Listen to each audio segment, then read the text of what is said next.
I had been inside my castle for less than 30 seconds when the throne collapsed under me. Rotten wood cracked, a carved lion lost its head, and I landed in 10 years of dust. Rain dripped through the broken roof. An old mason watched from the doorway. I told the last lord that throne was unsafe, he said. You could have warned me. I assumed the missing leg would speak for itself. Then the ceiling groaned. A black leather book slid from beneath the wreckage. A roof beam tore free above the mason. I moved before I could think, and caught it with one hand. The impact burst the remaining windows, but my arm did not bend. Golden letters appeared on the open page. Leon Vale. First permanent resident confirmed. Class awakened. SSS-rank. Lord of the Unconquered Citadel. The ruin was not worthless. I was still going to need a new door. When I set the beam down, I tore off the only handle we had. That was how Leon Vale's first minute as a nobleman ended. He stood in the ruined Great Hall, with rain in his black hair, a bronze door handle in one hand, and a roof beam balanced across the other shoulder. At 22, Leon was tall enough to look imposing from a distance. Up close, the illusion suffered. His old porter's coat had been patched at both elbows. His boots were split along the seams, and 3 years of hauling cargo had left his hands more respectable than the rest of him. The old mason stepped through the dust. He was broad despite his age, with iron-gray hair cut close to his skull. White eyebrows and a square beard seemed permanently powdered with stone. The tip of his left ear was missing. He inspected the beam, Leon's uninjured arm, and the door handle. Bran Thorn, he said at last. I maintained Blackcliff Castle for the previous lord. Maintained is a generous word. I argued with it while it fell apart. Leon lowered the beam onto 2 broken columns. He had meant to place it gently. Both columns cracked. Bran looked at the damage, then at Leon. You are going to be expensive. Leon could not disagree. Until 3 days earlier, Leon had been unloading salt barrels on the western docks of Carvel. He slept in a damp cellar, shared with 11 laborers, and paid almost everything he earned for a narrow cot, boiled oats, and the privilege of not freezing outside. His mother had died when he was 12. She had once mentioned that her family had been noble. She usually said it while mending sacks for copper coins, which made the claim difficult to take seriously. Then, a crown clerk had found him between 2 cargo carts and announced that Lord Edrin Vale, last holder of Blackcliff, was dead. Blackcliff lay in Aurelia, one of the old kingdoms inside the wider Aurelian Empire, so its estate deed carried a royal seal, while its border obligations fell under imperial law. Every closer relative had rejected the inheritance. The registered total was 3,000 gold crowns, including accumulated border levies and penalties. The inheritance also carried a legal obligation to guard the northern mountain pass. If the debt remained after 90 days, the estate would be confiscated and transferred to the nearest qualified lord. The clerk had spent 2 days explaining the deed and marked the relevant clauses. He left Leon an annotated copy because even he seemed offended by how efficiently the inheritance had been turned into a trap. That nearest lord was Baron Cedric Morven. Leon had understood the trap. He had signed anyway. A ruin with debt was still a place whose owner could not raise the rent. Now he opened the black book on the least damaged table. The cover bore no title. Inside, the first page displayed his name and class in clean golden script. Below it, 3 abilities had appeared. The body of the first stone had remade him into a living fortress. Strength pressed through his muscles with every breath. His hearing reached beyond the hall to loose shutters rattling in the western tower. Bruises from the road faded as he watched. The class also carried instinctive knowledge of how to brace, intercept, and endure, though knowledge did not equal control. His destroyed door had already proven that. Last Bastion would create a golden defensive field when he protected a permanent resident, Blackcliff's territory, its gates, or the Book of Residence itself. A final warning stated that a completely closed field rejected outside mana in both directions. It could stop hostile spells, but it would also stop healing until Leon opened a gap and weakened the barrier at that point. The Founder's Seal was Stranger. Any class awakened by the book could not be consciously used to attack Leon, registered residents, or the settlement. Direct betrayal would seal that class for 24 hours. A resident could argue, refuse an order, insult Leon, or leave peacefully while keeping the awakened class. The book protected the community from the power it granted. It did not turn citizens into property. Several blank pages followed. On the inside cover, 5 registration steps were written. For an active entry, the person had to confirm permanent residence voluntarily. A real place to live had to be assigned. Leon had to write the resident's full name himself, either during the ceremony or as a dormant entry prepared in advance. The resident then had to touch the page, and Leon had to finish the entry with the Lord's seal. The legal owner was the single exception to the ceremony. When the book first awakened under a lawful holder, it entered that holder as the founding resident automatically. That explained why Leon's own name had appeared before he understood the rules. The book also allowed Leon to prepare a dormant candidate entry after a person submitted an application and received an actual housing assignment. The name remained gray and carried no magic, citizenship, or obligation. The candidate could withdraw it at any time. Awakening still required voluntary final acceptance, the candidate's touch, and Leon's seal. The book created no food, stone, metal, weapons, or loyalty.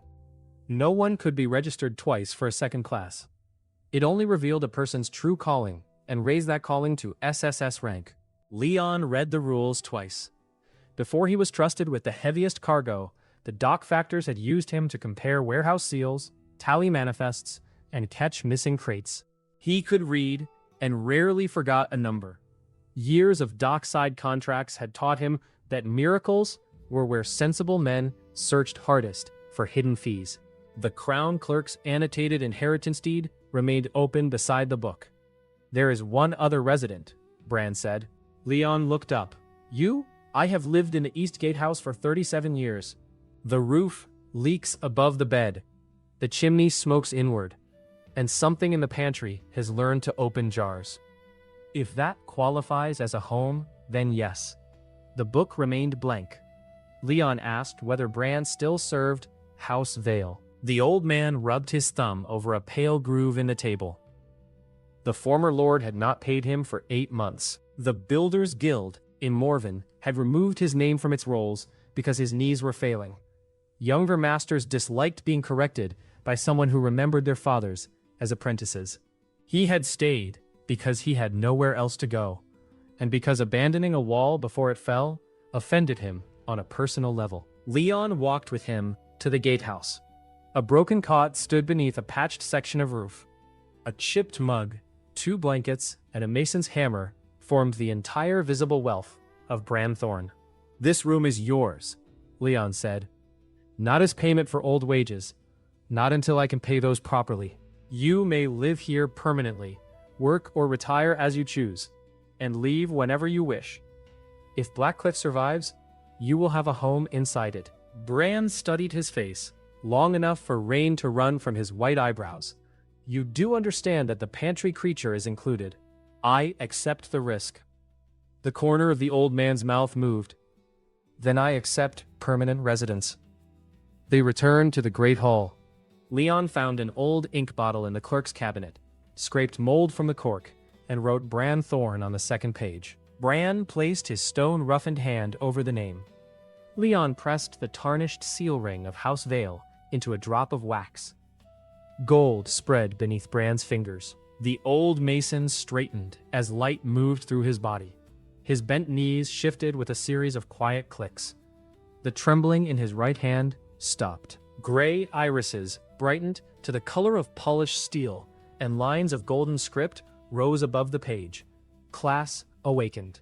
SSS rank. Architect of the impregnable fortress. Bran did not speak. He turned toward the nearest wall. Leon saw his expression change. The old man no longer looked at broken stone. His gaze followed invisible routes through the entire structure, from hairline cracks in the floor to the leaning crown of the northern tower. He stepped into the courtyard, placed one palm on the ground, and drew a slow breath. Every loose stone in Blackcliff moved. Pebbles jumped first. Then broken bricks rolled out from weeds. Blocks the size of carts rose from collapsed halls, shedding soil and dead roots. Thousands of fragments hung above the castle in widening rings. Bran's white brows lowered. "Idiots," he whispered. The stones began to fly. For the next 6 hours, Leon watched a ruined century reverse itself. Bran pulled usable rock from 3 collapsed wings, separated it by strength, and fitted each piece into a living plan only he could see. Cracked blocks split into clean shapes. Mortar crawled from forgotten barrels, mixed with water drawn through old pipes, and sealed the joints. The eastern tower straightened one floor at a time. A new roof folded across it from salvaged beams and slate. The gatehouse walls thickened. The fallen arch rose, locked together, and received a pair of temporary oak doors made from the least rotten timbers. The work was not effortless. Bran needed material. When the inner courtyard ran out of soundstone, the rebuilding stopped at a sharp line. He could move and shape what existed, not create it from empty air. Yet what he accomplished before sunset would have taken 200 laborers an entire season. Leon spent the day carrying blocks Bran marked as too deeply buried for fine control. His new strength made him faster than an ox team, but control remained a problem. He crushed the first wheelbarrow by gripping its handles. He snapped a shovel on the second attempt. By the third, Bran handed him a boulder and told him to use equipment appropriate to his temperament. At dusk, warm light shone from a tower that had possessed neither windows nor a complete wall that morning. The great hall had a sound roof. The courtyard was clear. The gate could close. 2 bedrooms were safe, and the kitchen chimney finally drew smoke outward. Bran stood on the repaired battlement, shoulders lifted, his weathered face turned toward the lines of the castle. For the first time since Leon met him, he looked less like a man waiting for something to end. "I can rebuild all of it," he said. "The outer walls, the north bastion, the aqueduct. Give me stone, timber, iron, and enough hands, and I can make Blackcliff stronger than it was when the Vale kings first cut this pass." Leon looked over the valley. Dead fields spread below the hill in gray strips. The old road vanished into forest. Beyond it, the southern horizon held Baron Morven's land, and the officials who expected Blackcliff to fail. A home, not a cellar cot, not a room borrowed until the next payment. A place with walls strong enough that no one could throw him out. Then Bran led him downstairs and opened the pantry. 3 empty shelves waited inside. One contained a dead beetle. Another held a sack with 6 grains of barley and a hole large enough to explain where the rest had gone. Bran folded his arms. "Walls we have," he said. "Tomorrow we begin starving inside them." Leon counted his remaining money on the kitchen table. 14 silver pieces and 30 copper. The final coins from selling his cot, spare coat, and share of a dockside tool chest. 100 copper pieces made a silver, and 100 silver made a gold crown. A dock porter, with steady work, might earn 20 silver in a month before rent and food. A small wagon of ordinary grain usually cost between 8 and 12 silver. Leon's 14 silver could start a field. Blackcliff's 3,000 gold debt represented more than 12 centuries of his old wages. At sunrise, he left Blackcliff with Bran's list of supplies and the book of residence wrapped beneath his shirt. The nearest village lay 4 hours south. Its reeve sold Leon 2 sacks of seed grain, beans, onions, and a small bundle of medicinal herbs for 11 silver. He charged triple the usual price. Leon knew it, said so, and paid, because an empty field could not eat righteous anger. The reeve refused to sell food on credit. He also warned Leon away from a camp beside the old northern road. A group of landless families had been waiting there for 3 days. The village would not admit them. Some were ill, and none had money. Leon found the camp beneath a stand of wind-bent pines. 30 people huddled around 2 weak fires.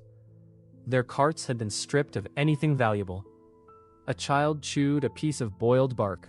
A woman with ash blonde hair moved between the sick, changing damp cloths and measuring drops from a bottle that was almost empty. She was young, perhaps 20, though exhaustion sharpened her face. Her patched blue cloak hung from narrow shoulders. Honey-colored hair had escaped its braid, and sea-green eyes followed every cough around the camp, as though each one were a personal accusation. Her name was Mira Ellen. She had trained for 6 years at a village healing house, only to be dismissed when her mana proved too weak for anything beyond closing shallow cuts. She knew what the fever was. She knew which medicine would stop it. Knowledge did little when the medicine cost more than the whole camp possessed. Leon gave her the herbs he had just bought. Mira stared at the bundle. These were for your people. I currently have one person, and he is too stubborn to get sick. From the road, Bran's distant sneeze carried on the wind. Leon decided not to mention it. Mira used half the herbs to brew a bitter wash. Leon asked the families why they had come north. Their tenant farms had been seized after 2 failed harvests. Baron Morven's collectors had offered work in his quarries, but the contract charged workers for tools, beds, and food. Most would die owing more than when they entered. Blackcliff had rooms now. It had no food beyond seed and the bread Leon carried. He could register them all and awaken impossible classes, but the book would not fill a cooking pot. Taking 30 permanent residents into a castle with no stored grain would be another kind of cruelty. He was still explaining that when the horses began screaming, gray shapes burst from the trees on the eastern side of the camp. The first wolf hit a tethered mare high on the shoulder and dragged it down. More followed, large enough that their backs reached a man's chest. Hunger had stripped their flanks, but blue light burned along their teeth. Frost wolves.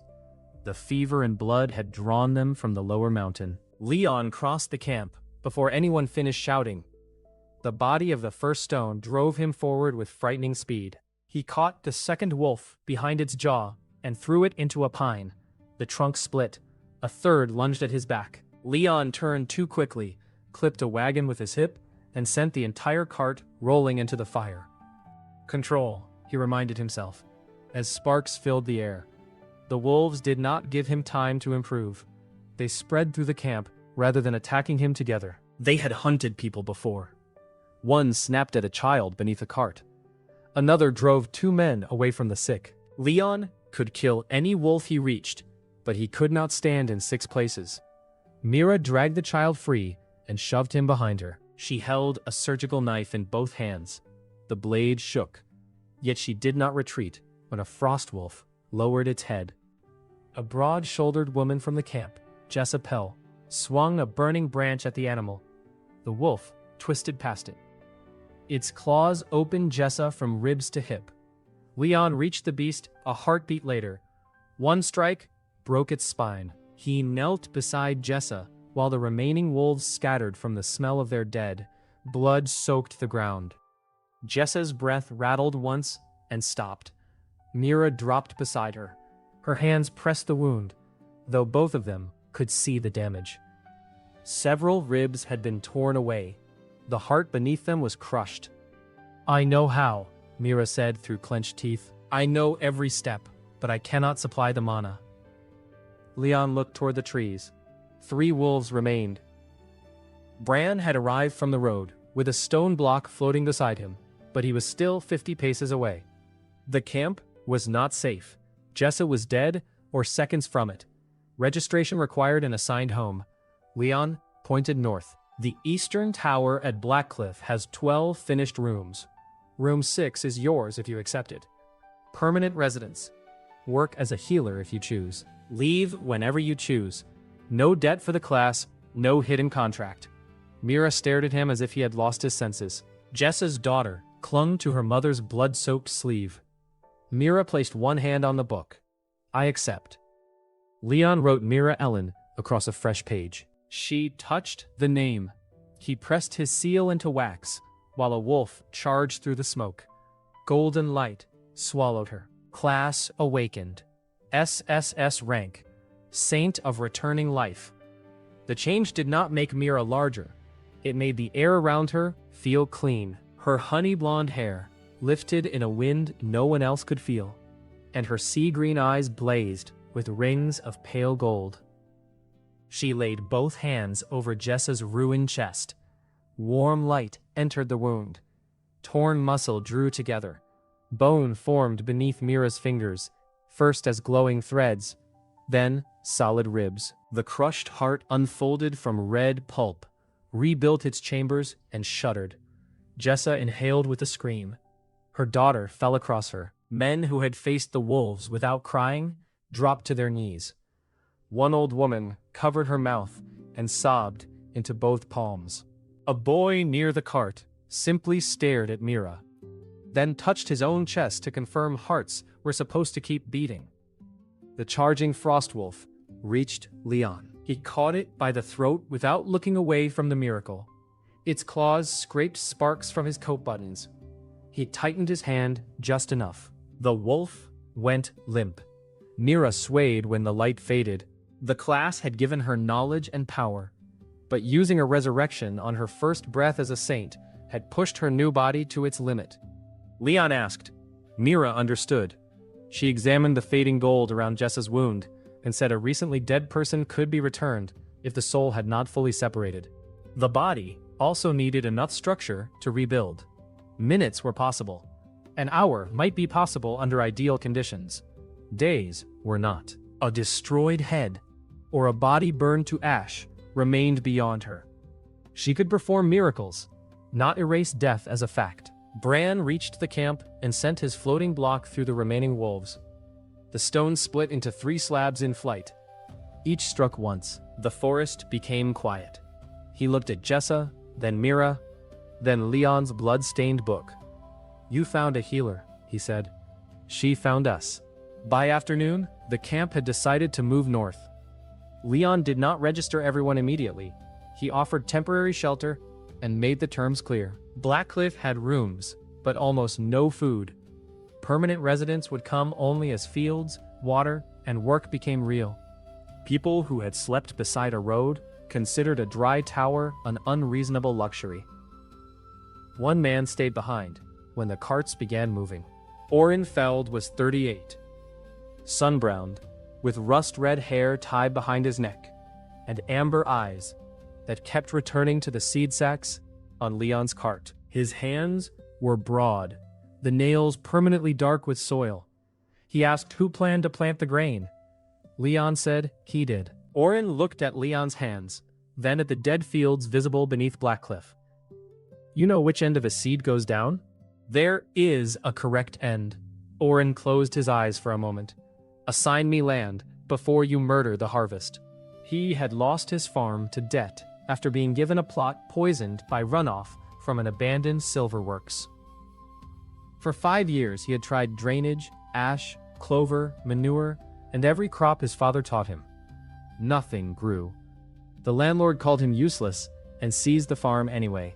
Leon assigned him the lower eastern terrace, a narrow cottage Bran promised to repair, and the right to manage any field he restored. Oren accepted permanent residence with the solemnity of a priest taking vows. The book answered. Class awakened. SSS-rank. Sovereign of the blessed fields. Oren walked into soil so dead it broke beneath his boots like fired clay. He knelt and pressed both palms down. Golden roots spread from his fingers. They ran across the terrace, descended through poisoned layers, and branched into the valley. Hard ground softened. Gray dust darkened to rich brown earth. Stones rolled upward in neat lines. Bitter water beneath the field cleared as the class drew corruption into a single black crystal that Oren removed with tongs. He did not create seed. Leon still watched 11 of his 14 silver disappear into the furrows. Oren planted every grain with perfect depth and spacing, then redirected water from a cracked irrigation channel Bran repaired along the slope. 3 days later, green covered the valley. Wheat rose to Leon's knee. Bean vines climbed frames that had not existed the previous morning. Onion rows thickened. Near the cottages, Oren planted the cores of bruised apples from the refugees' last food. By sunset, young trees stood higher than the roofs, white blossoms opening along their branches. The first carrot required 2 men to pull from the ground. It was as long as Leon's leg, and nearly as thick as Bran's waist. Leon stared at it and calculated how much a merchant in Carvel might pay for a vegetable that could feed a family. Martha Wren walked past, took the carrot from both men, and carried it toward the kitchen. Martha was a sturdy woman in her 40s, with chestnut hair pinned into a tight bun and dark eyes that made excuses feel badly prepared. She had cooked at an inn until its owner fled with the wages. At Black Cliff, she had spent 2 days turning cracked pots and road provisions into meals for 30 people. Leon followed her. That may be our first export. It is our dinner. It weighs more than a child.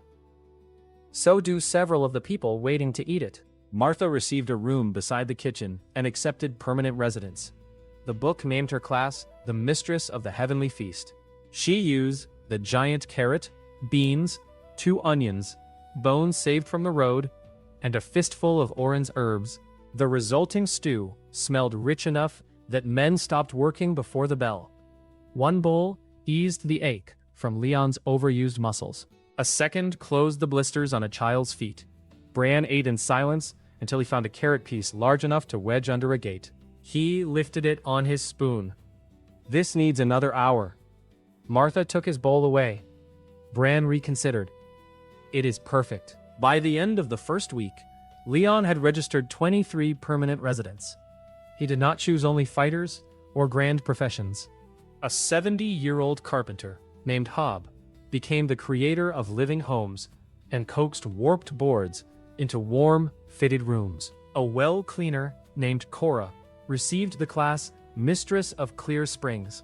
She descended into the blocked well, touched the black water, and sent a clear spiral surging through every pipe Bran had repaired. A rat catcher named Pell whistled once in the cellar. Hundreds of rats marched out in 2 orderly columns, deposited stolen spoons and buttons in the courtyard, and left through the gate. A street seamstress awakened as the weaver of enduring cloth. By the next morning, every resident owned weatherproof clothes sized exactly to them. Children were entered as residents as well, but the book gave them class seeds rather than adult power. Their health improved. Their learning quickened. Dangerous abilities remained sealed until natural awakening age. Leon was relieved when a 5-year-old whose true calling involved thunder received only the ability to keep static from tangling her hair. Blackcliff changed by the day. Smoke rose from a sound chimney. Bread cooled on kitchen boards. Clean water ran from the courtyard fountain. The eastern tower held families, and laughter traveled through halls that had been empty for years. Oren's first fields rolled green beneath the wall. On the 8th evening, a man in Baron Morven's gray riding cloak watched that green valley through a spyglass from the forest edge. He lowered the glass when golden light moved across a newly planted orchard. Then, he turned his horse south. A harvest, he muttered. The dead castle has grown a harvest in 1 week. Baron Morven's tax collector arrived on the 10th morning with 12 mounted guards and a wagon meant to carry away half the new grain. His name was Veller Dane. He wore a green velvet coat too fine for the muddy road and held a scented cloth near his nose while riding through the outer gate. The repaired walls unsettled him. His eyes kept moving between Bran's new stonework, the crowded courtyard, and the fresh roofs along the eastern tower. Veller presented an order for an emergency border tithe. Blackcliff, he explained, had failed its duties for years. Baron Morven had therefore taken responsibility for security and was entitled to recover his expenses from the estate's first harvest. Leon read the order at a table in the Great Hall. Dockside merchants had used the same trick with longer words. Hide a demand inside official language, speak quickly, and rely on the poor man being too embarrassed to ask where the law was written. He laid the paper beside his inheritance deed. The deed gave Blackcliff 90 days to settle its registered debt and restored all estate rights during that period. No local lord could collect produce without an imperial levy bearing the treasury seal. Veller's paper carried Baron Morven's personal mark and a copied clerk's signature. The harvest stays, Leon said. Veller's smile thinned. He warned that refusing the Baron's protection would leave the settlement vulnerable to bandits. His guards shifted their hands toward their swords, as if the road outside had become dangerous on command. Leon turned the false order so the collector could see the missing seal. If the Baron wants grain, he may buy it. If he wants taxes, he may send a legal document.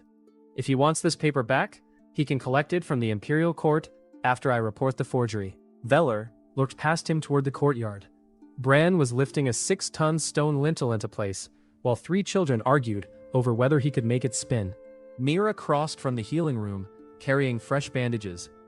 On the far wall, orange vines had climbed a trellis and produced clusters of blue grapes out of season. The collector folded the order, though Leon's hand remained on it. For several seconds, they both held the page. Leon released it before his new strength turned a legal dispute into a broken wrist.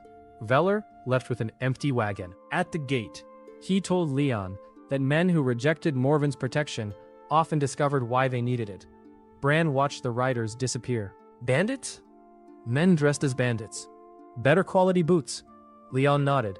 And someone will be disappointed if we cut them. The threat changed what Leon needed from the next residence. Food and shelter were no longer enough. Blackcliff needed guards who could protect a wall after dark, scouts who knew the old trails, and someone who understood how trained killers thought. Leon sent the 2 awakened hunters south with food, written offers of wages and rooms, and instructions for every burned hamlet and veteran's shelter. He would not wait for the right person to wander to his gate. The hunters returned near sunset 2 days later, with that someone walking beside their cart. Garrick Voss walked beside a cart because the cart horse could not carry him and the supplies together. He was 42, broad through the chest, with dark auburn hair going gray at the temples. A black cloth covered his left eye. 2 fingers were missing from his sword hand, and an old injury pulled one shoulder lower than the other. He wore a military coat with every insignia cut away. Behind him came 17 people from a burned roadside hamlet. Garrick had found them after discharged soldiers began extorting the area. He had escorted them north with a wood axe and 6 arrows. He asked for food, beds, and nothing for himself. Mira recognized the uniform cut. Garrick had served in the Imperial Frontier Legion for 20 years. 3 winters earlier, a mountain ogre had crushed his unit's shield line. Garrick killed it, lost an eye and 2 fingers, and was retired with a medal worth less than the healer's bill. The Veterans Guild later rejected him as an instructor because he could no longer demonstrate standard sword forms. Leon watched Garrick divide his own portion among the refugees before sitting beside the empty bowl. The veteran complained about his back when he stood, yet every movement placed him between strangers and the gate. Blackcliff had enough food for the group. Bran and Hobb could prepare rooms by nightfall. Leon offered Garrick permanent residence and command of the settlement's defense. Garrick had to accept that the current army included 2 hunters, a rat catcher, and Martha, when she carried a ladle. Garrick's visible eye moved toward Martha. She has the most disciplined stance. She also controls dinner. Then she outranks me. When his name entered the book, gold wrapped around his damaged hand, bone extended from the missing joints. New fingers opened slowly, flexed, and closed. The cloth over his left eye slipped as the scar beneath it faded. His restored iris was a sharp copper brown, brighter than the other. His spine straightened. Gray remained in his hair, but the weakness left his shoulder. Class awakened. SSS-rank. God of 1,000 blades. Garrick stood motionless for several breaths. Then he took a wooden spoon from the table. The air changed around it. He turned the spoon between his fingers and described its balance, grain, breaking point, and the 7 lethal angles available in the narrow room. Martha removed the rest of the cutlery from his reach. Garrick began training the guards that evening. The class had given him mastery of every weapon, but it did not make every student a master. He corrected their feet, taught them to hold corners, and arranged simple horn signals. Leon trained beside them. His strength was beyond Garrick's, especially on Blackcliff's ground, but the veteran could strike him 6 times before Leon understood the first feint. The training also exposed Leon's greatest weakness. He tried to watch every student, carry every shield, inspect every tower, and answer every supply question. He slept 4 hours, woke to move stone with Bran, then spent the morning helping Oren reinforce irrigation channels. Garrick struck the back of Leon's knee with a practice staff while he was looking toward a wagon. Leon did not fall. The staff shattered. "You are stronger than the gate," Garrick said. "The gate still has the sense to face one direction." Leon looked at the pieces around his boots. "You could have said I am distracted." "I did." The staff was punctuation. A second lesson came from Mira. She stood behind Leon while Garrick tested a full Last Bastion dome with blunt practice arrows. Mira tried to close a shallow cut across Leon's palm. Her golden light spread over the curved field and stopped as cleanly as rain against glass. "A closed barrier cannot tell kindness from an attack," Mira said. "Open a channel, or I cannot reach you." Leon opened a narrow gap. Her healing entered, and Garrick's next practice bolt passed through the same weakness and struck Leon in the ribs. Mira glared at the veteran. Garrick pointed out that enemies were unlikely to pause for medical appointments. The rule went into Blackcliff's defense notes. A sealed bastion protected perfectly, but Leon had to release or weaken it before outside healing could touch him. The attack came on the 19th night. Lissa Nor, a lame hunter who had not yet accepted permanent residence, spotted lanterns moving without road rhythm in the southern woods. She reached the gate minutes before 40 mercenaries surrounded the hill. They wore rough cloaks over matching mail. A captured traitor later identified several as soldiers from Morven's private company. Garrick placed 8 new guards behind the wall and ordered everyone else into the eastern tower. He did not spread them across the entire castle. Blackcliff's outer wall remained incomplete on the west side, and the enemy wanted the defenders thin. Garrick abandoned the unfinished yard, barred the inner gate, and turned the repaired eastern section into a narrow killing ground. The mercenary captain called himself Red Olan and claimed Blackcliff stored stolen goods. He gave Leon 1 minute to open the gate. Leon stood above it in an old chain shirt that could not close across his new shoulders. "You came at midnight with a ballista for large stolen goods? Reasonable. Come back with a legal warrant and a larger lie." Olan dropped his hand. Crossbow bolts rose toward the battlement. Leon stepped in front of Lissa and 2 young guards. Gold spread from his feet across the stone. Last Bastion formed as a curved field, thin as glass and warm as sunlight. Bolts struck it and fell with their heads flattened. The defenders stared. Garrick did not. Return fire. The 2 hunters awakened days earlier as the moonbound marksman and the wind thread archer. Their first arrows cut lantern cords and plunged half the slope into darkness. Pell, now a vermin sovereign, sent a stream of castle rats through a drainage slit. The mercenaries discovered that disciplined boots were less useful with angry rodents inside them. Olan pushed forward anyway. Shieldmen reached the gate, while axemen attacked its hinges. Bran had rebuilt the doors from salvaged oak, not iron. The wood began to split. Garrick descended to the courtyard and searched the weapon rack. It held 3 rusted spears, a cracked bow, and a broken iron shovel. He chose the shovel. 6 armored men rushed through shoulder to shoulder. Garrick stepped into the gap and moved once. The shovel blade drew a silver line across the dark. It passed through the first shield, the breastplate behind it, the next man's sword, and the axle of the siege cart outside. The front rank stopped because their equipment had fallen into pieces around them. Garrick reversed the shovel and struck with the wooden handle. 3 men dropped before the others understood that he had chosen not to kill them. Olan shouted for the crossbowmen to fire into the gate. Garrick kicked the severed half of a shield upward. Bolts struck it. He turned beneath the falling wood and flicked the shovel through the weapon line. Every crossbow split at the stock. The fight at the gate ended in less than half a minute. Olan still had the ballista. His crew rolled it from behind the trees and angled the heavy weapon past the battlement. They were not aiming at Leon or Garrick. The eastern residential tower glowed with lamplight behind the inner courtyard. Children and wounded people filled its lower floors. The ballista arms snapped forward. Leon heard the cable before he saw the bolt. He left the wall. Stone burst beneath his boots as he crossed the courtyard.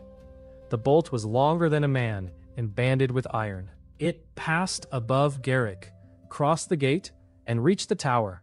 Leon caught it, one pace from the windows. The impact drove him through the courtyard paving. Last bastion flared around the tower, but the point still tore through his palms and stopped against his chest. For a breath, he stood inside a crater, with the shaft vibrating between his hands. Then he turned. Olin saw what was coming and stepped away from the machine. Leon threw the bolt back. It crossed the slope like a black flash, punched through the ballista, and carried the entire frame into an oak. The machine folded around the trunk. Silence moved across the hill. Olin drew his sword. He wore layered plate and a red enchanted gorget, equipment suited for an A-rank captain. He charged through the broken gate, perhaps because retreating past his own men looked worse than dying. Leon met him in the courtyard. Olin's sword released a red arc that cut a trench across the stones. Leon turned his shoulder into it. Gold spread over his skin. The strike ripped his chain shirt and left a shallow line beneath it. The captain's confidence disappeared. Leon struck the center of his breastplate with 2 fingers, because a closed fist might have killed him. The armor caved inward.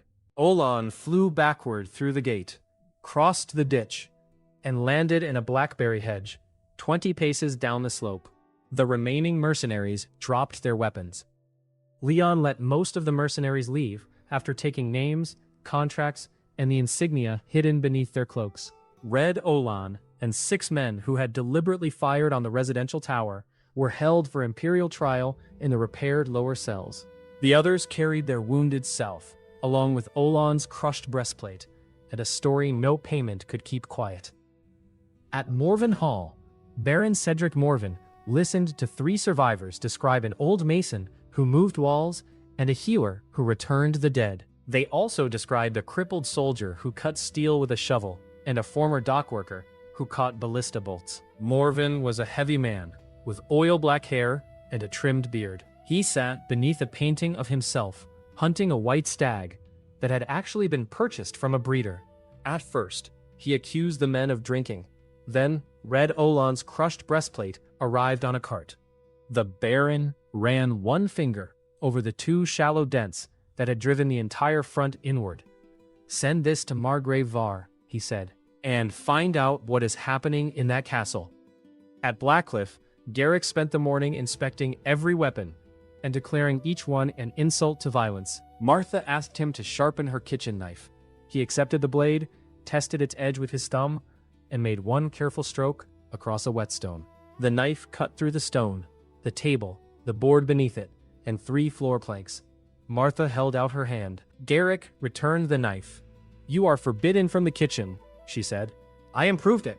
You opened a view into the cellar. Garrick looked through the narrow cut at Pell's rats below. "Ventilation."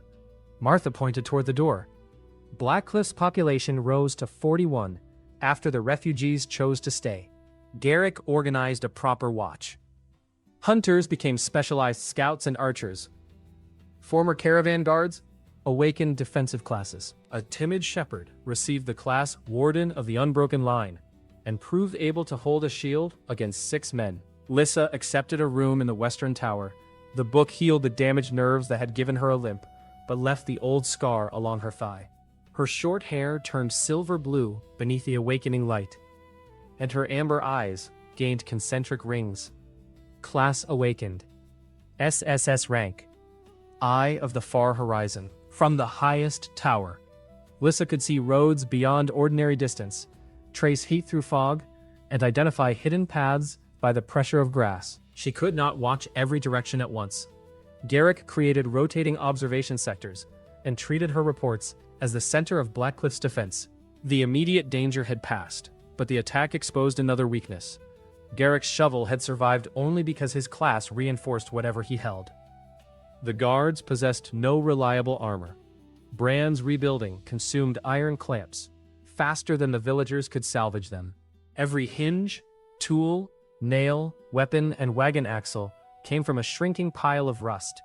One night, a roar rolled from the northern mountains. Dust drifted from the great hall ceiling. Bran laid an old survey map across the table and pointed to 3 black marks above the castle. Vale iron mines, he said, closed 15 years ago after the lower tunnels collapsed. There is enough ore under those peaks to rebuild the outer wall and pay part of the debt. Another roar followed, deeper than the first. Garrick looked toward the mountain windows. And the current tenants? Stone wyverns. Leon studied the map. How many? Bran shrugged. Enough that the miners left their lunch behind. Leon did not wait for 4 perfect solutions to appear. Garrick supplied names of discarded veterans. Bran listed guild workers pushed out by age or debt. And the refugee families described specialists trapped in Morven's towns. Lyssa carried letters south along hidden paths.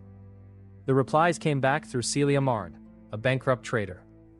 She still knew every creditor, stableyard, and closed workshop between Blackcliff and Loom. Dorn Hale came first.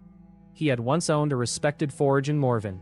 A guild master forced him into an exclusive contract for military tools, delayed payment, then seized the workshop for debt.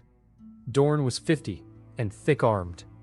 His soot-black beard was bound by 2 copper rings, and his bronze eyes narrowed at every piece of metal, as if judging its moral character. Rusk Halden arrived with him, an old miner whose bald crown, enormous white mustache, and permanent squint made him look carved from a turnip. The guild had retired him after a tunnel accident damaged his hearing.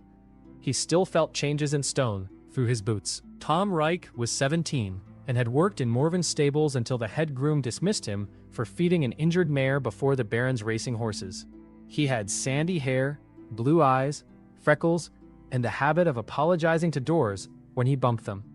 Celia Marn rode in on the last usable horse from her failed trading company. She was 29, with an auburn bob cut clean at her jaw and green gold eyes. Her worn burgundy coat was kept so neat that poverty looked like a temporary accounting error. A noble client had refused payment for a caravan lost during a border raid. Her creditors took the wagons. The noble kept the recovered goods. Celia had found Dorn and Rusk on a creditor's labor list and paid the release fee with the last silver hidden in her boot.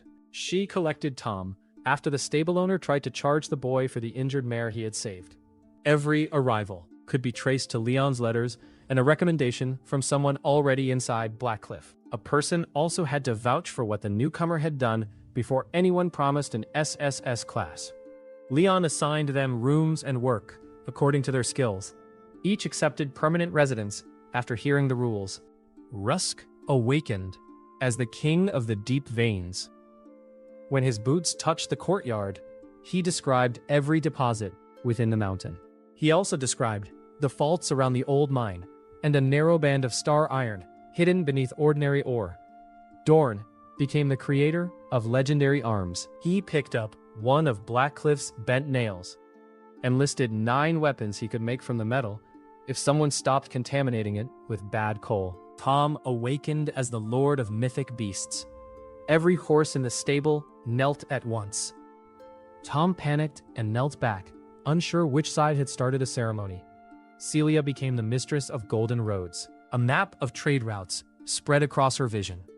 She could shorten safe travel by guiding caravans through favorable currents of terrain and mana. She could protect schedules, reduce spoilage, and sense profitable exchange. She could not create products, coins, or customers who did not exist. The mine expedition left at dawn on the 32nd day. Leon took Garrick, Tom, Rusk, Lyssa, and 6 scouts. Bran remained to strengthen the castle. Mira packed healing salves and warned Leon that bringing back separate halves of the same person did not count as responsible planning. The mine mouth opened in a granite cliff 2 hours north. Old rails vanished into darkness. Stone wyvern tracks covered the ground, each 3-clawed print deep enough to hold rainwater. Rusk knelt at the entrance. Through his class, he mapped the tunnels by vibration. The central shaft descended in 3 spirals around a natural chamber. Dozens of smaller wyverns nested along the upper galleries. The matriarch occupied the star iron vein below. Killing every beast would damage the mine and waste valuable cores. Tom believed he could command lesser wyverns if he reached the matriarch and established dominance through his class. Garrick asked whether Tom had ever commanded anything more dangerous than a horse. Tom admitted that one pony had bitten him for 6 years. Excellent, Garrick said. Then you understand hostile negotiations. They entered through an abandoned ventilation tunnel rather than the main shaft. Lissa guided them around sleeping nests. Rusk stabilized cracked supports by pressing his palms to the walls, moving loose rock into new ribs along the ceiling. 2 scouts laid scent bait near the main entrance to draw young wyverns away. The plan held until a rail spike snapped beneath Leon's boot. The sound rang through the mountain. Stone wings opened above them. 3 wyverns dropped from a ledge. Their bodies were lean and gray, plated in overlapping mineral scales. Garrick stepped beneath the first and cut the joint of its wing with a borrowed pickaxe. He did not kill it. The blade separated a strip of stone armor and turned the beast into the wall. Leon caught the second by both horns. Its momentum drove him backward along the rails. He planted one foot against a support beam, remembered that the support mattered, and shifted. The wyvern's head struck the floor instead. He pinned it without crushing its skull. The third spat a stream of gravel sharp enough to cut plate.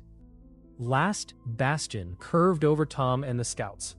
The stones hammered gold, leaving ripples across the field. Tom stepped forward, while the beast inhaled again. His eyes shone blue and gold. "Down," he said. The wyvern froze. It folded its wings and lowered its head so quickly that its jaw struck the floor. The other 2 followed. Tom stared at them. That worked. Garrick pulled the pickaxe free. Try to sound as if you expected it. They descended faster after that. Tom sent the subdued wyverns ahead, but the matriarch's authority deepened with every level.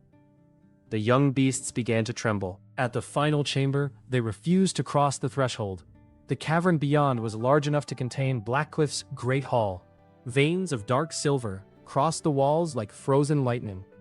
At the center lay a creature larger than a siege tower. The stone matriarch had 6 wings folded around a mound of eggs. Her scales resembled slabs from a fortress. One horn was broken. White scars crossed her muzzle, signs of old battles with miners and mountain beasts. Heat pulsed between the plates of her chest. Rusk's face tightened. The star iron vein ran directly beneath the nest. A fight using heavy magic could collapse the chamber and bury the deposit. Tom stepped over the threshold. The matriarch opened one molten gold eye. Her roar struck like a physical wall. Scouts fell. Rails peeled from the floor. Leon drove the first stone through his legs and held last bastion around the group. The golden field bowed inward. The beast charged Tom. Leon met it halfway. He caught the lower jaw with one hand and a horn ridge with the other. The impact carried him across the chamber. His boots carved trenches through solid stone. The matriarch twisted, trying to throw him beneath her foreclaws. Leon locked his shoulder against her throat and turned the charge away from the egg mound. Garrick ran along the beast's side. The pickaxe struck 3 times at the same seam. Each blow cut deeper through the mineral plates until a section of armor separated behind the front leg. The matriarch slammed one wing down. Garrick leaped clear, but the wind threw him against a pillar. Leon lost his grip when the beast's chest flared. A blast of molten stone filled the cavern. Last bastion rose around the eggs first. Leon made the choice, before thinking. If the eggs burned, Tom would never reach the matriarch through rage. Gold enclosed the nest, while the blast struck Leon directly. His coat vanished from one shoulder. Skin blackened, healed, and burned again. He forced himself forward through the stream and drove his palm into the exposed seam Garrick had opened. The strike did not kill the beast. It disrupted the heat chamber beneath its armor. The molten breath broke into sparks. The matriarch recoiled, more startled than injured. Leon wrapped both arms around her neck and pulled her head sideways. Tom. Now. Tom had not hidden. He climbed the broken plates along the matriarch's foreleg, while Leon held her. Stone cut his palms. Heat blistered his face. When he reached the creature's brow, he pressed his hand between the horns. His class met hers. The cavern filled with images that were not Leon's. A young wyvern defending hatchlings from miners. Years of hunger after the tunnels were abandoned. The ancient blood inside the matriarch, diluted through generations, trapped beneath stone that grew heavier each season. Tom did not order her to submit. He offered a territory where her brood would be fed, the nest protected, and the mountain shared. In return, no resident of Black Cliff would be hunted, and the mine tunnels would remain open. The matriarch resisted. Her will pressed through the chamber like another roar. Then he used the deeper gift of the Lord of Mythic Beasts. He awakened what the creature could have been. Blue fire traveled beneath the stone plates. Cracks opened along the matriarch's body, but nothing broke away. The gray armor changed, drawing inward into sleek black scales edged with silver. 2 wings folded into the first pair, becoming larger and stronger. Her broken horn regrew in a backward curve. The heavy forelegs lengthened. When she lifted her head, the cavern reflected a creature with the shape of a dragon, and eyes clear enough to understand every person before her. The eggs answered with soft blue light. Tom slid from her brow and landed seated on the floor. The transformed matriarch lowered her head over him. Derek approached carefully. "Does she have a name?" Tom wiped his nose. Everyone expected something suited to a reborn dragon queen. Mountain Doom, Silver Tyrant, Empress of the Deep. Bun, Tom said. Garrick stared at him. "My first horse was named Bun," Tom explained. She had the same eyes. The dragon exhaled warm air over his hair. Derek turned to Leon. "I will not shout that name in battle." Leon looked at the creature who had nearly melted him. "You may discuss it with her." Derek reconsidered his position. The mine opened within a week. Rusk directed teams through safe seams and shifted waste rock into reinforced galleries. Registered miners awakened specialized SSS classes. One could breathe poisonous gas and draw it into crystals. Another heard fractures before they formed. A former ore washer became the Lady of Perfect Separation and purified metal with a sweep of water. Dorn's forge began as a repaired shed beside the inner wall. His first hammer strike broke the old anvil, extinguished the furnace, and sent a metal fragment through the wall. Bran arrived before the dust settled. He looked at the hole. Dorn looked at the broken anvil. Neither apologized. By sunset, Bran had built an impact-proof forge with layered stone, deep foundations, and a chimney wide enough to release magical heat. Dorn tested it with a second blow. The windows in the great hall shook, but the wall remained. "Acceptable," Dorn said. Bran's left eyebrow rose. "The forge is." Dorn did not work alone. A former smelter awakened as the heart of the eternal furnace, and held exact temperatures for any alloy. An engraver became the scribe of divine runes. A bankrupt armorer received the class Maker of Unbroken Plate. A quiet appraiser named Ven awakened as the Eye of True Value, and prevented rare star iron from being mixed into horseshoes. Together, they formed a production line no royal workshop could match. Dorn's first masterpiece for Leon took 3 days. The blade was broad but not oversized, forged from star iron around a dark core taken from the matriarch's discarded stone armor. Golden lines ran from guard to tip. The grip had been shaped by a carpenter whose SSS class matched it to Leon's hand. Dorn named it the Blade of the First Wall. The blade could survive Leon's full strength, split directed magic, and conduct Last Bastion along its edge. For the first time, Leon could put everything the body of the first stone gave him into a weapon without snapping the weapon before it reached an enemy. Leon tested it against a block Bran marked for demolition. The blade passed through stone without slowing and stopped a finger from the floor. Bran inspected the cut. Better control. Leon smiled. Then a separated half of the block slid sideways and crushed a wheelbarrow. Progress. Bran amended. Celia turned the mine and forge into money without revealing their highest limits. She refused Doran's first suggestion of selling 3 legendary swords. 1 SSS weapon could provoke an auction. 3 would provoke an invasion. She divided Blackcliff's production into tiers. True SSS equipment remained inside the city for strategic use. A few S-rank items went to governments or guilds under strict contracts.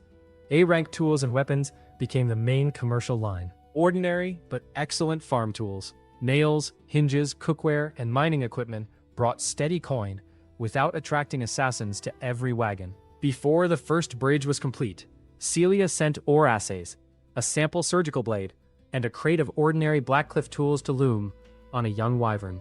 Buyers placed deposits and reserved cargo before the wagons moved.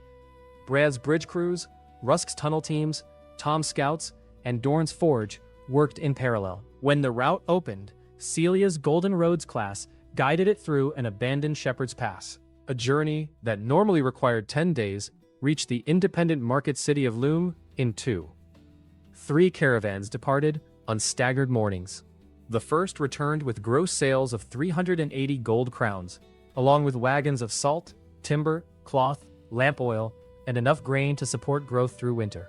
After imported goods, wages, and the emergency reserve were paid, 214 gold went directly to the debt. The second carried A-rank surgical instruments, already ordered by 3 healing guilds. The third sold reinforced mining tools and a single S-rank plow at auction for more than Blackcliff had earned in the previous decade. Advanced deposits and the 2-day route allowed the contracts, production, and journeys to overlap instead of waiting for one another. Celia paid old wages first. Bran received 8 months of silver in a wooden box.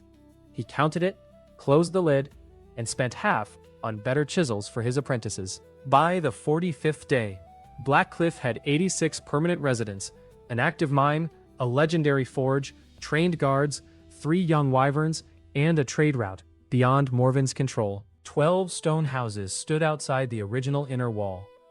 The debt ledger had fallen from 3,000 gold to 1,940. Celia entered Leon's workroom, carrying a bundle of papers thick enough to stop an arrow. "What is that?" he asked. "Applications. For trade permits?" "For residents." She set the bundle on his desk.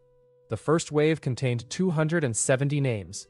Craftsmen blacklisted by guilds, families displaced by debt, teachers, miners, widows, teamsters, soldiers, bakers, and laborers. Some wanted SSS classes. Many simply wanted Blackcliff's wages and laws.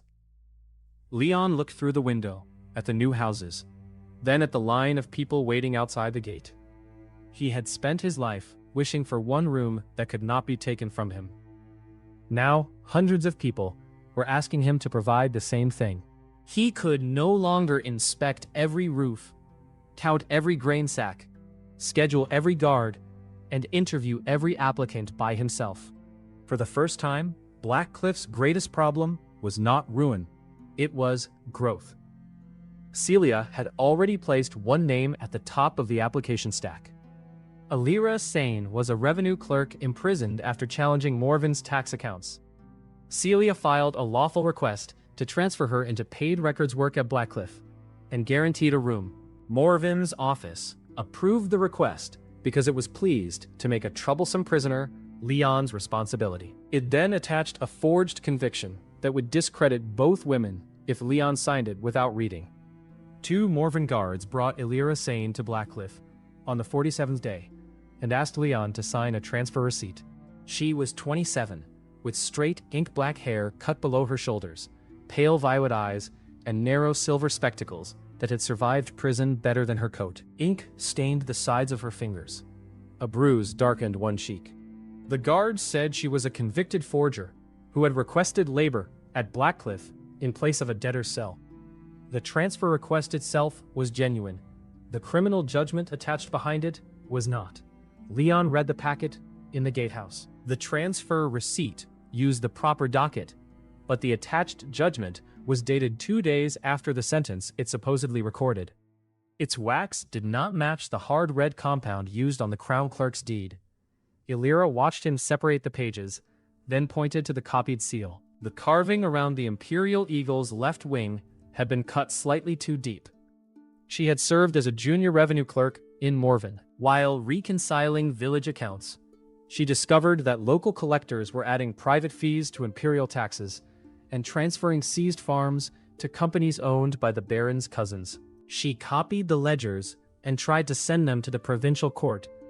Her supervisor intercepted the packet. By morning, the original records were gone, and Alira was charged with forging the copies. The guards had expected a former porter to sign where instructed. They had not considered that porters who checked warehouse manifests spent years comparing seals made by merchants who cheated for a living. Leon opened the gate and invited them to explain the false transfer inside, where Garrick was conducting spear drills. They decided the road home required immediate attention. Alira remained by the gate with her wrists bound. She did not beg. She asked whether Blackcliff possessed a population register, a supply ledger, a building code, an appeals process, or a legal definition of permanent residence. Leon admitted that they possessed a book with names, Celia's trade accounts, and Bran's habit of yelling when someone built badly. That is not administration, Elira said. It has worked for 46 days. It has survived for 46 days. There is a difference. Elira reviewed the castle before accepting his offer. She inspected the granary, counted occupied beds, questioned Martha about meal portions, and compared the mine's output to the forge orders. She discovered 3 families living in rooms officially assigned to people who had moved into new houses. She found 2 guards scheduled for the same tower, and no one assigned to the southern well. She also found that Leon had approved a school, a tannery, and a second bakery without deciding where any of them would go. By sunset, she looked more alarmed by Blackcliff's success than by its dangers. You built this while making every decision yourself? Mostly.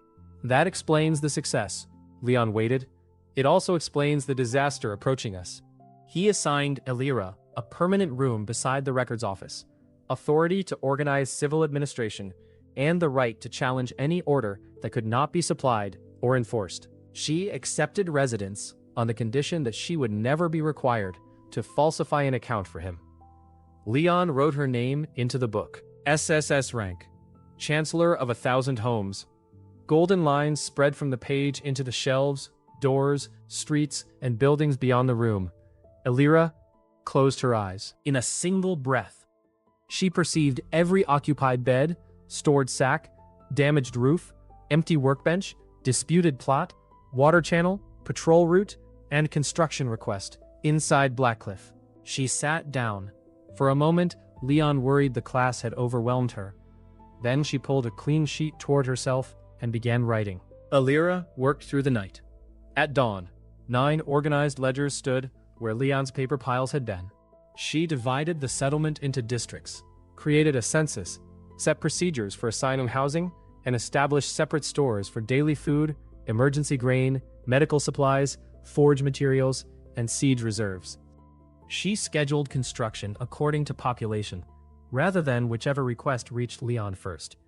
She wrote rules for voluntary registration, departure, property use, wages, public safety, and appeals. The system remained simple. Leon chose Blackcliff's direction and made final decisions. Elira turned those decisions into work that hundreds of people could understand and perform. She also ordered him to stop carrying messages between departments. Leon objected that he could cross the city faster than any runner. Elira handed him a list of 27 decisions only he could make. That is precisely why your time is too expensive for errands. Garrick heard about the exchange and spent the rest of the morning looking pleased. Blackcliff began growing as a city rather than an enlarged camp. Every evening, Elira prepared a limited number of applicants whose housing, work, food, identities, and written intentions had been verified. Leon met each one. He asked whether the decision was voluntary and explained that the awakened class would remain theirs even if they later left. When the schedule was crowded, he wrote a dormant gray entry in advance. The page remained powerless until the candidate returned, accepted permanent residence allowed, touched the name, and received his seal. The ceremonies did not become routine, even when the steps repeated. A former cooper discovered that his true calling was not barrels, but pressure. As the master of bound vessels, he created water tanks that could supply the upper towers without pumps. A beekeeper became lord of the golden swarm and guided thousands of bees across Oren's orchards, tripling fruit production while keeping them gentle around children. A silent cleaner awakened as the banisher of corruption and removed mold, disease residue, and lingering curse matter from abandoned lower halls. The 100th adult resident was Sabine Vale, a washerwoman in her 60s whose red hands had spent 40 years in cold water. The book named her Keeper of Pure Waters. Sabine walked to the polluted river below the old silverworks and placed her palms on the surface. A clear ring expanded upstream and down. Black sludge rose in twisting ropes, condensed into harmless mineral bricks, and stacked itself on the bank. Fish appeared in water that had held nothing living for a generation. Children ran along the shore, while Sabine stood ankle-deep, laughing so hard she had to wipe her eyes with her wet sleeve. The 150th resident was a mute bellkeeper named Soren.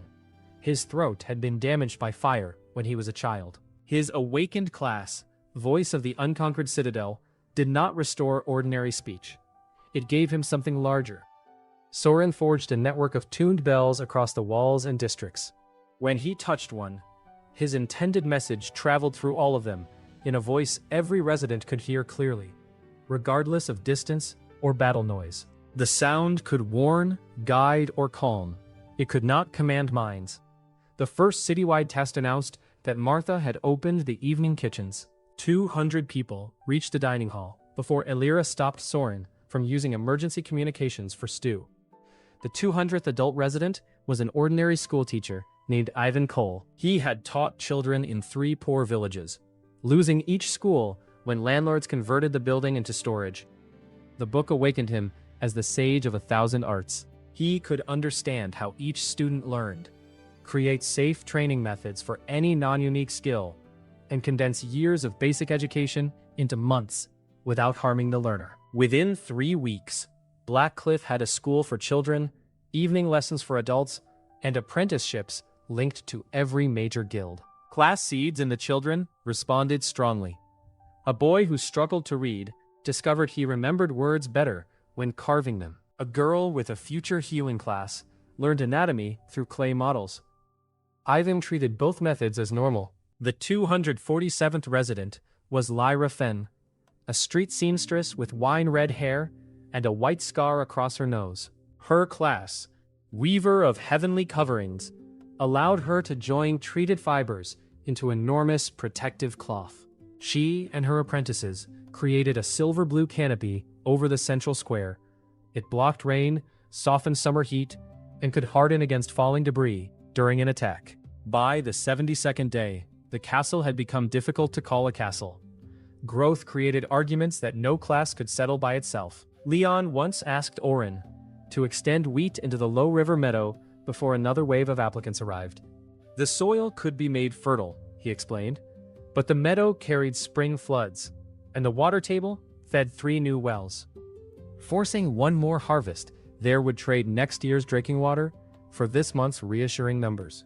Leon studied the map, then backed Oren in front of merchants who had already offered deposits on the grain. Oren expected an argument, and spent several seconds with both hands braced on the table. When none came, he quietly moved the expansion to a higher terrace and asked Bran for a reservoir. Leon was learning that trusting a specialist sometimes meant accepting an answer he disliked. 3 rings of walls followed the hill and lower valley.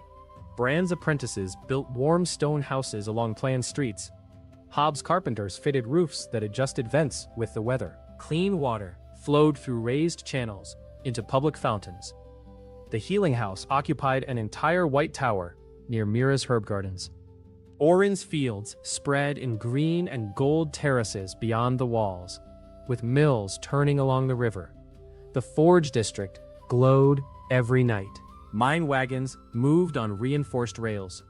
Wyvern towers rose above the northern wall, where Tom trained riders and fed young stone beasts from mineral troughs. Celia's market, filled with salt merchants, cloth factors, tool buyers, and caravans from cities that had never heard of Blackcliff 2 months earlier. Leon remained visible in every part of it, though no longer because he tried to perform every job. He trained with Derek at dawn and learned to reduce strength instead of merely adding it. He patrolled the border with Lissa, reviewed new residents with Alira, carried blocks too large for Bran's cranes, and attended trade negotiations when Celia needed the Lord's authority. He inspected the children's shelters himself and refused applications from 2 wealthy guild agents who wanted residents only to gain classes before leaving with exclusive contracts. The book did not reveal a future class before registration. Leon judged people by their choices, history, and the place they intended to hold in the community. Some applicants were asked to remain temporary residents longer. A few left angrily. Blackcliff grew more slowly than the line outside its gates, but every new name represented a person the city could actually house and feed. Leon also began looking like Blackcliff's lord. Lyra made him a dark navy coat reinforced with hidden threads, fitted across shoulders no port garment could contain. Gold trim marked the Vale crest without drowning him in decoration. His messy black hair refused every formal attempt to control it. His slate-gray eyes, once dulled by hunger, had grown clear enough that visiting merchants sometimes forgot he was only 22. He still hated ceremonies. Bran's new throne did not help. The old mason spent 2 weeks creating it from black granite, star iron, and a foundation connected directly to the Great Hall. It weighed nearly 3 tons and could survive a siege spell. Leon tried to move it closer to the western window, because afternoon sun reflected from the armrest into his eyes. The throne shifted 1 inch. Bran entered while Leon was pushing. Instead of asking why, the architect of the impregnable fortress assumed his work had failed a stability test. By evening, he had added 2 deeper foundation layers beneath the hall. Leon discovered the change when the throne no longer moved at all. It was in the wrong place, he said. It is in the place specified on the original royal plans. The original royal family died because they ignored structural advice. Leon decided to conduct audiences while standing. The outside world noticed the city long before it understood the book. Traders came first. Then guild representatives offered contracts generous enough to be suspicious. Noble observers arrived with gifts and questions. 2 tried to hire Mira. 1 offered Bran a palace, a title, and 100 apprentices if he moved south. Bran asked whether the palace had been built by the man making the offer. When told yes, he declined before seeing it. Spies followed. Lissa identified most at the gates. Elira admitted several under observation, reasoning that honest information would be less dangerous than rumors. They saw powerful residents, but they also saw mines, fields, schedules, wages, and material limits. Blackcliff's miracles came from people doing work at impossible quality, not from treasure appearing in empty rooms. Baron Morven understood enough to become afraid. He traveled east to the provincial capital and met his patron, Margrave Orden Var. Orden governed the northern march for the Aurelian Empire. He was 56, lean, silver-haired, and known for speaking softly enough that others leaned closer before realizing they had accepted his terms. Morven presented the broken armor, reports of the mine, and estimates of Blackcliff's trade. He described the residents as stolen assets, and Leon as an ignorant porter who had discovered a forbidden relic. Ordon listened beside a window overlooking his military academy. Below, 6,000 soldiers drilled in ordered squares. How many exceptional people, he asked. Dozens. Dozens according to witnesses, or dozens according to your fear? Morven hesitated. Possibly hundreds. Orden looked north.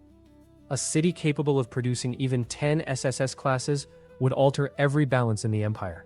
A city producing hundreds would eventually make provincial armies irrelevant. He did not ask whether Leon had broken a law. He asked how long until Blackcliff paid its debt. 18 days, Morven said. The Margrave sent an official order the next morning. It required Leon to transfer 30 of his strongest residents into provincial service for border security and surrender the Book of Residence for inspection. Refusal would be treated as obstruction of imperial defense. Elira examined the seals. The order came from Ordan's office, but it cited emergency authority that applied only during a declared invasion. No invasion had been declared. Celia suggested a formal refusal supported by legal references. Garrick suggested sending back 30 broken practice swords. Bran offered to carve the refusal into a stone block large enough to require 6 horses. Leon wrote one sentence: "My residents are not merchandise." He signed it and returned the order. Ordan began the blockade that afternoon. At the same time, he recalled provincial companies for what his notices called autumn exercises, purchased siege timber through 3 intermediaries, and hired aerial beast riders under short border contracts. The movements looked like pressure, while the debt remained unpaid. In truth, Ordan was building an army in case the legal trap failed. Provincial soldiers closed the southern road. Guilds under his charter were forbidden to buy Blackcliff ore or tools. Caravans were detained for inspection until food spoiled. Morven's collectors seized 2 wagons in his territory. Ordan declared Blackcliff goods unsafe and demanded immediate payment of the remaining 1,160 gold crowns, claiming the estate had violated border obligations. The attack struck every direction at once. Salt shipments stopped. Coal reserves fell. Several merchants turned away from the gates. Temporary residents, worried that the city would register them, gain their classes, and then fail to feed them. Leon's first instinct was to go south and break the roadblock himself. He could. Garrick estimated the provincial post held 200 soldiers and no fighter above A rank. Leon could walk through it without drawing the blade of the first wall. Elira placed Ordan's written order on the table. Then, he calls you a violent rebel, and the blockade becomes legal. Leon paced the war room. So, we do nothing. Celia corrected him. We refuse to do what he planned for. Blackcliff adapted using capabilities already built. Tom's wyverns carried light, valuable cargo over the roadblocks. Celia prioritized surgical tools, runic components, medicines, and precision instruments whose value justified air transport. Rusk opened a second mine exit on the western side of the ridge and cut a hidden cart road toward Lumi. Bran spanned the Riven Gorge with a stone bridge in 4 days. Registered teamsters awakened classes that let wagons travel safely at night and preserve axles over impossible terrain. Dorne shifted the forge from weapons to tools every market needed. A rank plow blades, mining drills, surgical needles, mill gears, and water pumps moved west in controlled shipments. Oren expanded flax and oilseed fields to replace imported goods. Martha reorganized meals around local grain and preserved vegetables. The city consumed less salt and coal without lowering rations. The blockade cost money, but it did not stop money. Celia arranged one auction in Loom for an S-rank set of rescue tools designed by Dorne and Mira. A coastal kingdom purchased them for 400 gold after seeing the set cut open, collapsed armor without injuring the wearer. Blackcliff sold long-term contracts for mine equipment, accepted partial payment in grain and timber, and charged transport fees on the new bridge. Leon noticed that Celia read the coastal contract 3 times before signing it. Her first company had died because a noble buyer accepted the goods and refused payment. This time, she required half the price in neutral escrow, proof of the remaining funds, and ownership of the tools to remain with Blackcliff until the final coin cleared. When Leon asked whether she trusted the buyer, Celia said she trusted a contract only after imagining how she would break it. Then, she gave him the pen and made him read the same clauses. Ordan had tried to isolate the city. Instead, the new routes removed Morven from Blackcliff's trade permanently. On the 78th day, 12 days before the legal deadline, Leon entered the provincial treasury. Elira, Celia, the independent witness clerk they had requested from Loom, and 6 locked chests accompanied him. The treasurer counted 3,000 gold crowns in total payments and prior receipts. He attempted to delay acceptance, pending Margrave Ordan's review. Elira placed the estate law beside his elbow and asked him to record, in his own hand, that the imperial treasury refused lawful debt payment. The treasurer found the proper stamp. Leon watched the red debt mark disappear from Blackcliff's registry. For most of his life, debt had been a person at the cellar stairs, a hand around a week's wages, and the threat of losing his bed. The number before him was larger than anything he had imagined owing, yet it was gone because hundreds of people had built, planted, forged, carried, counted, and trusted one another. He did not make speech when they returned. He placed the cleared ledger on the Great Hall table. Workers passing through stopped to read it. Word moved faster than Soren's bells. By nightfall, lanterns filled every street. Martha opened the emergency honey cask despite Elira's objections. Bran stood beside the gate and touched the stone as if confirming it belonged to them. The victory did not end Orden's pressure. It removed his legal path to ownership. That made him more dangerous. The first sign came through Neris Calder, a 19-year-old scout, registered 3 weeks earlier. Neris had curly black hair, gray-green eyes, and a talent for moving through crowded places without touching anyone. The book awakened him as the Shadow Pathfinder. He could pass unseen through darkness, identify ward gaps, and travel along routes most people could not perceive. Neris had asked to bring his mother from a village inside Morven's territory. The request was delayed because the southern road remained blocked. He grew quieter each day. On the 83rd night, Leon felt the Founder's seal activate. The sensation was not an alarm in his ears. It was a pressure beneath the name written in the book. One awakened class had attempted direct harm against the settlement. Leon followed the pull to the western service gate. Neris knelt beside the locking stone with both hands pressed to its runes. His shadow class had gone dark. Sweat soaked his shirt. A narrow tool lay between his fingers, positioned to lift the ward and open the gate from inside.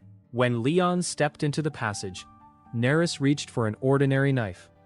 The Founder's seal blocked only his awakened class. It did not paralyze him or control his choices. Leon caught the wrist before the blade cleared its sheath. Neris struggled once. Then his body folded. He whispered that men under Captain Vale had taken his mother. They had sent him a lock of her hair and promised to kill her before dawn unless the western gate opened for Morven's infiltrators. Garrick wanted the gate doubled and a rescue team prepared. Elira warned that the message could be bait. Leon agreed with both. He did not execute Neris. He did not restore the sealed class either. The Founder's seal would hold it for 24 hours, regardless of forgiveness. Neris had endangered hundreds of people. His reason mattered. So did the act. Lissa traced the courier's route from mud on the message cord. Celia identified an abandoned toll house used before the new Western Bridge. Garrick selected 4 guards. Leon left command of Blackcliff to Elira and went with them. This time, he did not try to do every part himself. The toll house stood in a ravine south of Morven's border post. Vale had 30 men, 2 hostage rooms, and alarm runes linked to oil jars beneath the floor. The plan depended on any rescue force entering through the obvious front. Lissa watched from the ridge and mapped every guard. A registered mason tunneled through the ravine wall, under Rusk's remote guidance. Garrick entered from below with 2 guards. Leon approached the front alone. Vale met him on the porch, with a crossbow aimed through a slit at the hostage room. He expected Leon to trade the book or surrender Neris. Leon asked to see the mother alive. A curtain moved in the upper window. A woman with Neris's gray-green eyes stood bound beside an oil jar. Vale smiled. "You have built something impressive for a dock rat. It would be unfortunate if your people learned you value one traitor more than all of them." Leon kept walking. The crossbow fired. An arrow flashed from the ridge. The wind-thread archer Garrick had selected for the rescue struck the bolt in flight and turned it into the window frame an inch from the woman's chest. At the same instant, Garrick cut the alarm lines below. The mason opened the floor beneath the 2 guards holding the oil. They dropped into the tunnel before they could light it. Vale drew a second weapon. Leon crossed the remaining distance and took the crossbow from him. The collector tried to run. Leon caught the back of his velvet coat and lifted him from the porch. The rest of the fight was short. Garrick and the guards disarmed men who surrendered and killed 2 who tried to ignite the hostages. Leon tore the reinforced door from the upper room, this time deliberately. Neris's mother was alive. So were 6 other relatives of Blackcliff residents, taken to create leverage. They returned before dawn, with prisoners, written orders, and Veller's records of payments from Morven's office. Neris met his mother in the courtyard. Relief drove him toward her, but he stopped when he saw Leon. His class remained sealed. He removed his scout badge and placed it on the ground. He admitted what he had done in front of Garrick and Illyra and asked for a public hearing. Leon accepted the request. Neris remained a resident and kept his room. He was suspended from scouting until the hearing, and later assigned 5 weeks of civilian service under supervision. His mother argued with him for most of the morning, which Mira considered a promising sign of recovery. The event proved the book's limits more clearly than any explanation. SSS power could be restrained when used for direct betrayal. Human fear, lies, coercion, and bad choices still existed. Leon City was protected from instant destruction by its own gift. It was not protected from being a society. The founders did not agree on what should follow. Garrick supported suspension and a formal hearing. Celia wanted every resident told enough to prevent rumors from becoming panic. Mira insisted that Neris's mother and the other hostages receive treatment before anyone used them as evidence. Oren asked who would harvest Neris's assigned orchard while he served his sentence.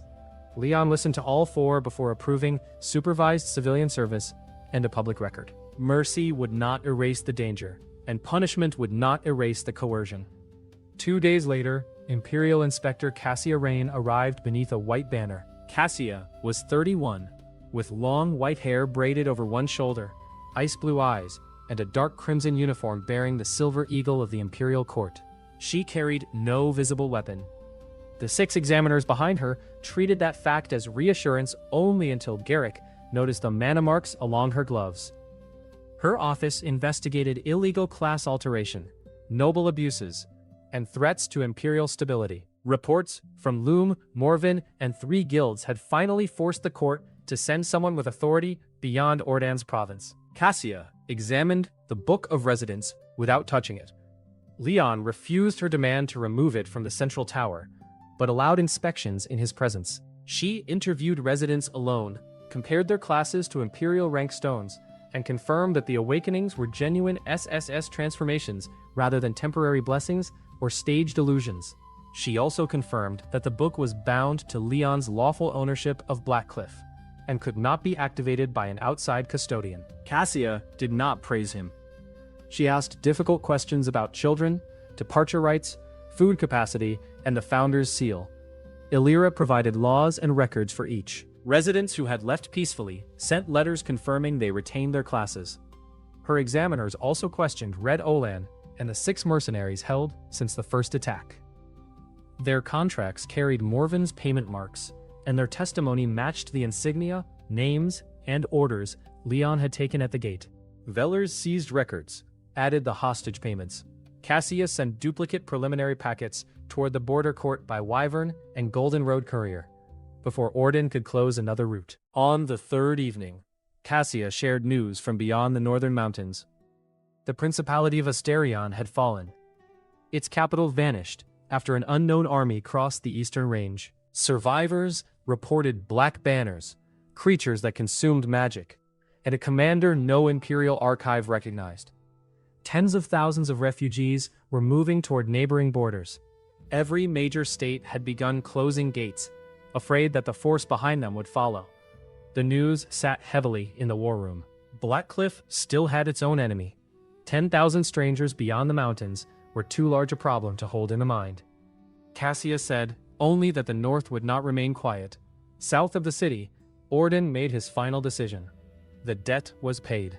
Veller had disappeared into Imperial custody. Cassia's investigation threatened to uncover the forged transfers and illegal levies connecting Orden to Morven. If Blackcliff survived long enough to present those records at court, his power would collapse.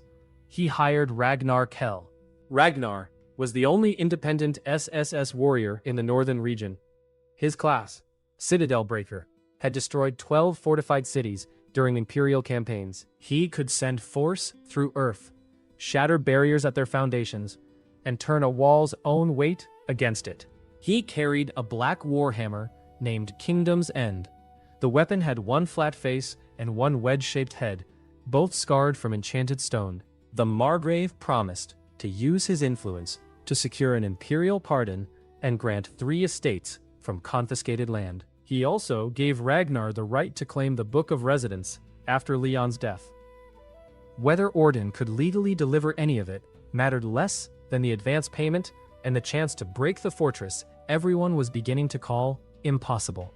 Using the companies already recalled during the blockade, Orden assembled 20,000 soldiers from provincial troops, Morven's levy, hired cavalry, siege engineers, and aerial beast riders. He forged an imperial order, naming Leon a rebel who had enslaved citizens through forbidden class magic. Cassia recognized the seal as false when Lissa's scouts captured a courier carrying copies north.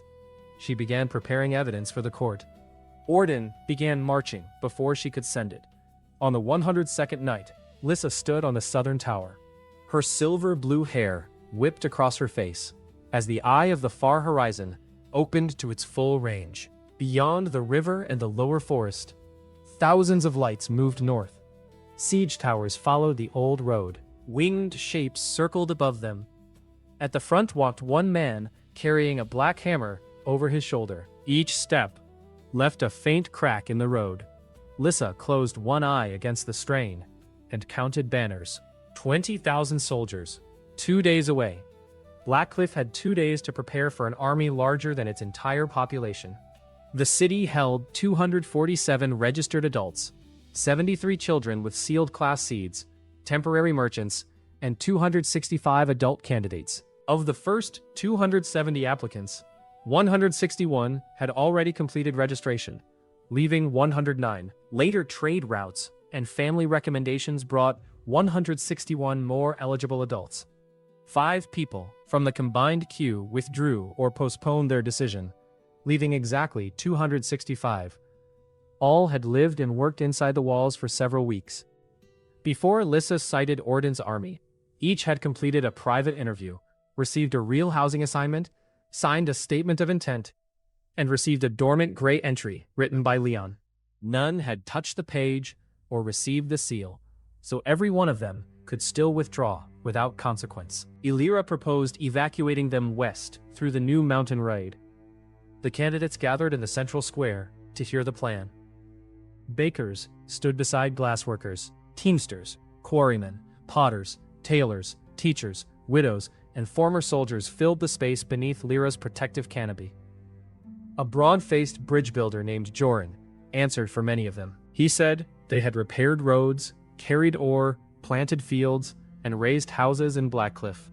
Their children slept in its rooms. Their wages were stored in its bank. Evacuation would save their bodies by asking them to abandon the place that had already become home. Leon told them the truth. Registration would awaken SSS classes, but power did not guarantee safety. Some would receive crafts that could protect streets. Others might awaken callings with no direct use in battle. Their signed statements had been made before the army appeared, which mattered, but completing the ceremony remained a separate choice. Anyone who stayed temporary would keep the same shelter, rations, and protection during the siege. A baker named Tessa Holt raised a flour-dusted hand. My true calling might be pies. Martha, standing at the edge of the square, said that properly timed pies had won more arguments than swords. Tessa nodded. Then I will defend the city where people pay for them. The candidates refused evacuation. Illyra recorded the refusal and distributed withdrawal forms as carefully as she had recorded their applications. No one was marched to the book. Final ceremonies remained scheduled for the weeks after the siege, because Leon and every clerk were needed for fortifications, supply assignments, and civilian shelters. The candidates remained temporary residents, protected by Blackcliff's laws, and free to change their minds. Preparation divided Blackcliff into interlocking defenses. Bran reinforced the southern wall, but avoided making it a single rigid mass. Ragnar's class punished continuous structures. Instead, Bran separated the wall into layered sections, joined by movable stone locks. If one section shattered, the others could slide, rotate, or become barriers behind it. Rusk mapped every old mine tunnel beneath the hill. He placed teams at pressure points with orders to collapse only occupied enemy routes. Tom moved the young wyverns and Bun to the northern towers, where aerial riders could launch above the city rather than from exposed fields. Garrick divided the guard into small, specialized groups. Shield classes held streets. Archers occupied staggered roofs. Hunters prepared smoke routes. No unit was expected to defeat the army alone. Their work was to slow, isolate, and direct enemies into places Blackcliff's specialists had shaped. Mira stocked 3 healing stations and trained assistants to stabilize injuries she could not reach immediately. Martha and the awakened cooks prepared concentrated broth, bread, and meat cakes that restored stamina, resisted poison, and kept minds clear. Dorn's forge worked without pause. Celia marked supply routes through cellars, alleys, roof bridges, and temporary stone chutes, so no gate depended on one road. Cassia reviewed every known report on Ragnar Kell. His most destructive technique was called the Last Siege. He drove Citadel Breaker's force into the earth and sent a widening ruin wave through every connected foundation. At the capital of Dunmere, one strike had collapsed 6 walls and the keep behind them. The technique required several seconds of uninterrupted contact between Kingdom's End and the ground. Once released, ordinary barriers only gave the wave more material to carry. Leon memorized the account. He spent the remaining hours cutting foundation channels with Bran, testing layered barriers, and drilling the timing Garrick would use if Ragnar committed both hands to the hammer. They were still working when the first enemy horn sounded. At dawn on the 105th day, Soren touched the great bell. His voice traveled from every tower. The Southern Army has entered the valley. All districts moved to siege positions. The sound held no panic. Doors opened. Carts rolled along assigned streets. Children and non-combatants moved toward the inner shelters under Ivan's teachers. Markets closed behind shutters hardened by Hobbs carpenters. Forge wagons carried weapons uphill. The city did not become calm. It became organized. Orden's army filled the southern fields in ordered blocks. Infantry shields formed dark rectangles between siege towers. Cavalry waited along the river. 12 catapults stood behind mantlets, and 3 massive rams faced the lower gate. Above them circled manticores, hired griffins, and wyverns wearing iron masks. Ragnar walked in front. He wore no helmet. Ash blonde hair reached his shoulders, and old stone-colored scars crossed his face and arms. Kingdom's End rested against one shoulder. He stopped beyond bow range and studied Blackcliff's walls with the attention of a craftsman examining work he intended to destroy. Orden's herald read the forged imperial order. Leon was named a rebel. The residents declared victims of forbidden enchantment, and surrender promised mercy. Cassia stood on the wall, in full imperial uniform. She raised her silver office seal where the herald could see it and declared the order false. The herald looked back toward Ordon's command pavilion. An arrow from the provincial line struck him between the shoulders before he could lower the scroll. Cassia's face hardened. Orden ordered the advance. The first catapult volley carried alchemical shells rather than stone. Green fire arced over the field. Bran raised slabs from the outer wall in angled layers. The shells burst against them, spilling flames sideways into prepared trenches. Water keepers opened channels. Sabine's class stripped poison from the smoke before it reached the streets. The second volley targeted the fields. Oren stood at the lower terrace and drove golden roots through the soil. Thick walls of wet earth rose around the grain. Burning liquid struck mud and hissed harmlessly. When cavalry tried to circle through the orchard, tree roots tightened around their horses' legs without breaking them, leaving riders trapped beneath branches heavy with fruit. The ground assault reached 3 sections at once. At the main gate, shield troops advanced behind a ram roofed in iron. Garrick waited inside, with 80 guards, and 3 streets prepared as fallback lines. At the unfinished western slope, Clyra's used hooked ladders. Lyra's weavers hardened hanging cloth into vertical shields, then released it at the right moment. Ladders tangled together and pulled attackers into the ditch. Beneath the city, Orden's engineers opened the old mine tunnels. Rusk felt the first iron drill touch rock through the soles of his boots. He waited until 200 soldiers entered the lower branch. Then he rotated a buried seam. The tunnel floor tilted into a smooth chute and carried the entire formation into an abandoned ore chamber. Air vents remained open, but every route upward disappeared. Rusk sent a runner to Illyra. 200 prisoners. Tell them to stop hitting my supports. The air attack came through the smoke. Iron-masked wyverns dived toward the healing tower, while manticores released barbed spines at the roofs. Tom launched from the northern wall on Bun's back. The Dragon Queen's black-silver wings opened wide enough to throw dust from 3 streets. 6 younger wyverns followed with riders. Tom's class reached for the enemy beasts, but iron collars burned around their throats. Ordam's handlers had fitted pain wards that punished disobedience. Tom could not simply command them without risking broken necks in the air. He directed Bun above the formation. Lissa, riding behind him for sight, identified the collar runes. The aerial guards used hooked lines to tear masks aside, while Bun released a narrow blue flame that melted the ward clasps without touching flesh. Freed wyverns broke formation. Some fled. 4 turned on their handlers. A manticore struck Bun from below and drove one claw between her scales. The dragon rolled. Lissa nearly lost her seat. Tom caught her harness, but 2 enemy riders closed behind them with lances. From the wall, Garrick saw the opening. He had moved outside the main gate after the ram crew breached the first doors, cutting through infantry with a star iron sword Dorn forged for him. The weapon turned every motion into a clean silver arc. Yet the air battle had drifted beyond the archer's range. Garrick climbed the broken ram, planted 1 foot on its roof, and shouted across the field, "Bun, attack!" Tom heard him, even through battle noise, and grinned so widely that Garrick regretted surviving long enough to see it. Bun folded 1 wing, dropped beneath the lances, and came around the manticore in a climbing spiral. Her tail struck the beast's armored chest. The impact broke its saddle free and threw the riders into a hayfield beyond the wall. Tom guided the dragon back toward the healing tower, where freed wyverns joined Blackcliff's formation. Garrick returned to the gate before anyone could comment. Orden's army kept advancing. Numbers mattered.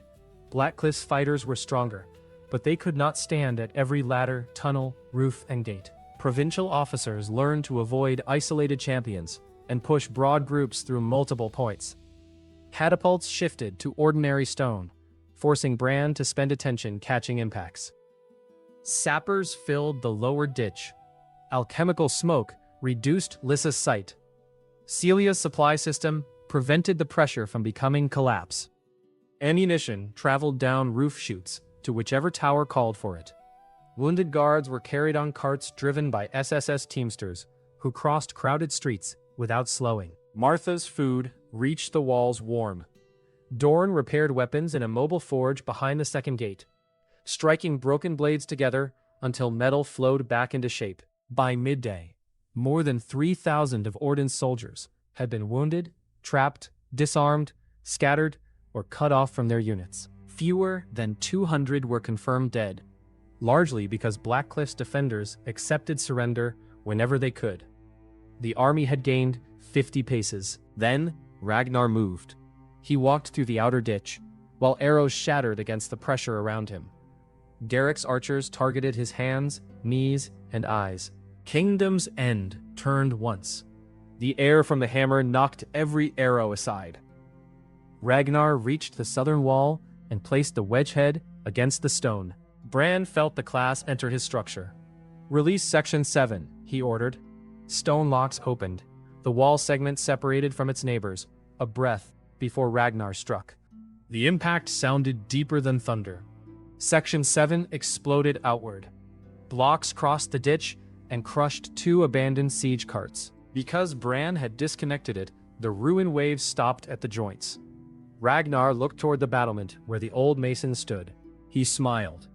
On the second strike, he changed the angle. Instead of driving force through the wall, he sent it beneath the foundation. The ground rose in a long ridge.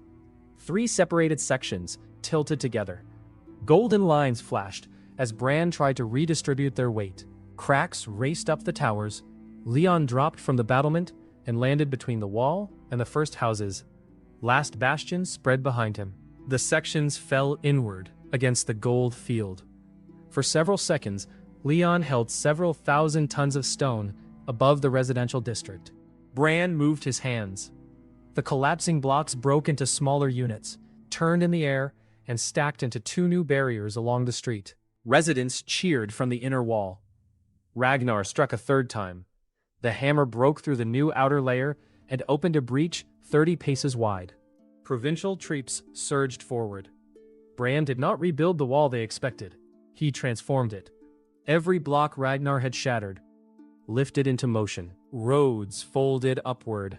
The breach narrowed, bent left, then divided around 3 rising stone wedges. Enemy formations that entered together found themselves separated into winding passages. Walls closed behind them. The straight route to the city became a moving labyrinth. Garrick led the counterattack inside it. His guards knew the pattern. Enemy companies did not.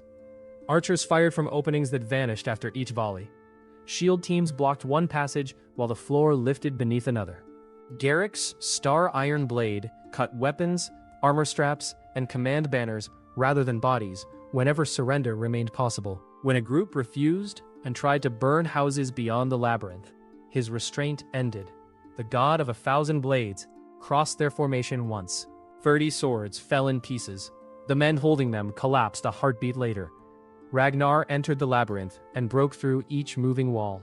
Bran could slow him, redirect soldiers, and repair behind him.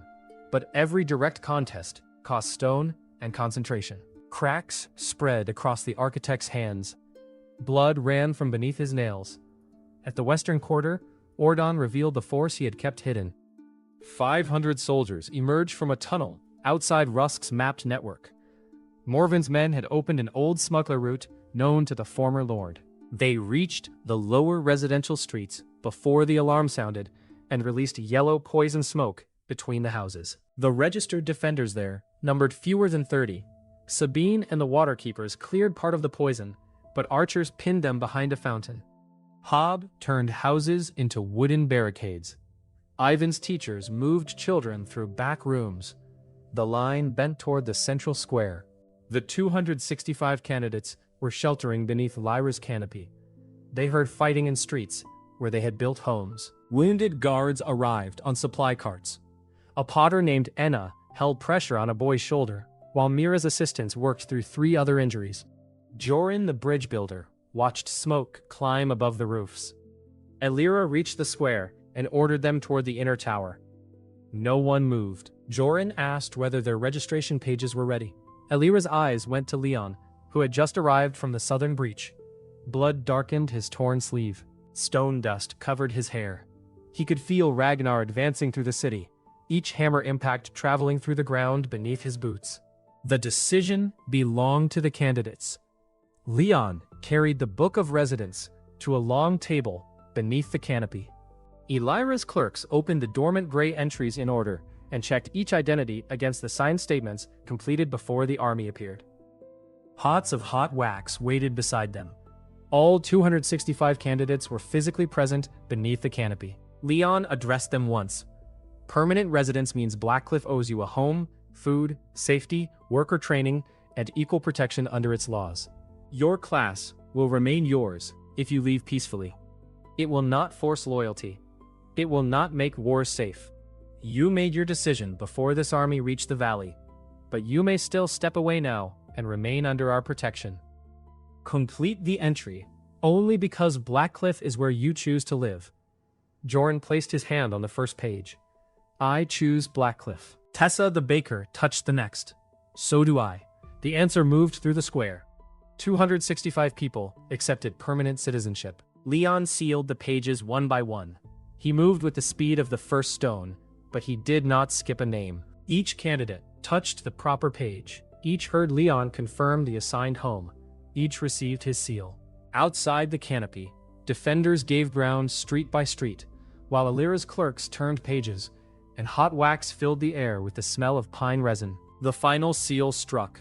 Gold erupted across Blackcliff. 265 pillars of light rose together from the central square and pierced the smoke. Gold ran outward along streets, bridges, water channels, and roof lines, illuminating the homes and workplaces assigned to the new residents. Every awakened candidate stood beneath the canopy when the final seal struck. Alira's emergency rosters had already divided the candidates by district and profession. As soon as the light settled, Soren's bells called each team to its assigned route. Bridge builders ran west. Bakers moved to the field ovens. Potters, glassworkers, tailors, teamsters, and teachers crossed Joran's new spans toward the places they had spent weeks preparing to serve. The new residents did not become identical warriors. Joran awakened as the Lord of 10,000 Bridges. He slammed both hands onto the street. Stone and timber arched over burning alleys, creating elevated routes for healers and defenders. Then he folded one bridge downward, across the western breach, trapping enemy troops beneath a barrier instead of crushing them. Tessa became the queen of the eternal oven. She pulled half-baked loaves from emergency trays and filled them with heat that restored exhausted guards after a single bite. Ina awakened as the empress of adamant clay. Roof tiles, pots, bricks, and sewer pipes rose around her. She shaped them into curved barricades that stopped arrows without blocking Sabine's cleansing water. A glassblower named Pharaon became the maker of crystal horizons. Every window in the western quarter flowed into transparent shields along the streets. Defenders could see and shoot through them. Enemy blades struck surfaces harder than steel. Tailors created protective cloaks for civilians. Herbalists drew poison from the air into harmless seeds. Teamsters carried wounded people through gaps no cart should fit. Carpenters unfolded houses into watchtowers. Bellmakers joined Soren's network and sent precise orders into every district. Hunters marked enemies inside smoke. Teachers organized frightened civilians into fire crews, stretcher lines, and shelter groups. A quiet baker's assistant awakened as the Lord of Rising Dough and expanded sandbags into thick, soft walls that caught a catapult stone in the middle of a street. Martha stared at the enormous loaf-shaped barrier and informed him they would discuss proper kitchen applications after the battle. The western assault stopped. Then it reversed. 500 infiltrators found every path blocked by a different profession. Their arrows failed. Their retreat tunnel filled with perfectly fired ceramic plugs. Garrick's reserve guards reached the district and accepted their surrender. The Book of Residence now held 512 awakened adults. Across the city, gold-class marks shone above people the Empire had once ignored. Leon closed the book, locked it inside its star iron case, and handed it to two of Alira's sworn record couriers under a 4-guard escort. They carried it across a protected bridge to the central tower vault. Leon watched the vault door close before turning back toward the southern fighting. Ragnar saw the pillars from the southern labyrinth. He understood that the longer the battle continued, the stronger Blackcliff became. He stopped attacking walls and turned toward the central tower. The book had just been returned there under guard. If he killed Leon or removed the book from the territory, Orden believed the awakenings could be studied, claimed, or ended. Ragnar cared less about the theory. He had been hired to break the city's center. Garrick intercepted him in the upper square. The old soldier's armor was cut in 6 places. His copper eyes remained steady. He held Doran's star iron sword in both hands while guards cleared the streets behind him. Ragnar rested Kingdom's End on the paving. "You are the better swordsman." Garrick knew what the next words would be. "I am the better weapon," Ragnar finished. They moved. Garrick's first strike hit the hammer haft, turned, and cut toward Ragnar's wrist. Ragnar shifted one hand and let the blade pass close enough to shave leather. His return swing broke the air. Garrick ducked beneath it, stepped inside the hammer's arc, and placed 3 cuts across Ragnar's breastplate. The star iron drew blood. Ragnar drove 1 foot into the ground. Destructive force climbed through Garrick's sword. Cracks raced from the tip toward the guard. Garrick released 1 hand, rotated the blade, and shed most of the force into a stone pillar. The pillar exploded. Garrick continued forward. He struck Ragnar's knee, elbow, and throat in a sequence no ordinary fighter could see. Ragnar blocked the last with the hammer shaft and took the first 2 on armor. His knee buckled 1 inch. Then, Kingdom's End came down between them. Garrick crossed his blade over the flat face. The legendary sword held for 1 breath. Ragnar's class entered the metal. The blade broke into 4 pieces. The shock threw Garrick across the square. He struck a stair hard enough to split it. Ragnar advanced toward the tower. Leon stepped through the dust. Behind him stood the central tower, the Book of Residence, and a residential district filled with injured people moving toward Mira's healing house. Last bastion spread from the blade of the first wall in a gold line across the square. Ragnar looked at the broken stones, the moving walls, and the hundreds of lights rising behind Leon. "You give divine classes to laborers," he said. Leon lifted his blade. "I give homes to residents. The book handles the classes. They will turn on you. Some will leave. Some will argue. One already betrayed us and helped prove our laws work." Ragnar tightened his grip on Kingdom's End. Power belongs in hands that understand it. Leon glanced toward Tessa's giant bread barrier, Joran's bridges, and the waterkeepers clearing poison from a street. There are no useless residents here. Ragnar struck the ground. The first ruin wave crossed the square in a widening line. Leon cut downward with the blade of the first wall. Golden light split the force around him. The paving burst on both sides, but the path behind Leon remained intact. Ragnar closed the distance behind the wave. His hammer came from Leon's right, too heavy to parry conventionally. Leon raised last bastion along the blade. The impact drove him through 3 stone steps and into the tower door. His arms went numb. Ragnar's raw destructive output exceeded his. Inside Blackcliff, Leon could endure more, heal faster, and protect wider ground. But one direct contest after another would let the Citadel Breaker reach the book. Ragnar attacked the foundation instead. The wedgehead struck beside Leon's foot. Force traveled beneath him and rose behind the defensive field. The tower wall cracked inward. Leon turned, extended last bastion around the book chamber, and took the second hammer blow across his ribs. Bone broke. His body restored part of it before he landed, but not fast enough to ignore the damage. Ragnar understood the class after 2 exchanges. He targeted what Leon protected. A strike toward the healing district forced last bastion wide. A reverse blow toward the tower forced Leon back. Every defense opened another angle. Leon stopped trying to match the hammer. Garrick's training returned with painful clarity. A gate faced one direction because others held the walls. Leon had spent months learning to trust specialists. He did not need to shield the entire city. 511 other SSS residents were already doing their work. He narrowed last bastion to the tower and the injured civilians immediately behind him. Ragnar swung toward a distant roof, testing whether Leon would spread the field. Leon did not. A newly awakened tilemaster raised a ceramic shield over the roof. The hammer's air pressure shattered it, but the people beneath survived and rebuilt another. Leon stepped forward. Ragnar struck low. Leon jumped over the ruin line and cut at the hammer haft. Kingdom's End turned aside. The counterblow hit Leon's shoulder and sent him across the paving. He rolled, planted the blade, and rose before Ragnar reached the tower. They traded space rather than simple blows.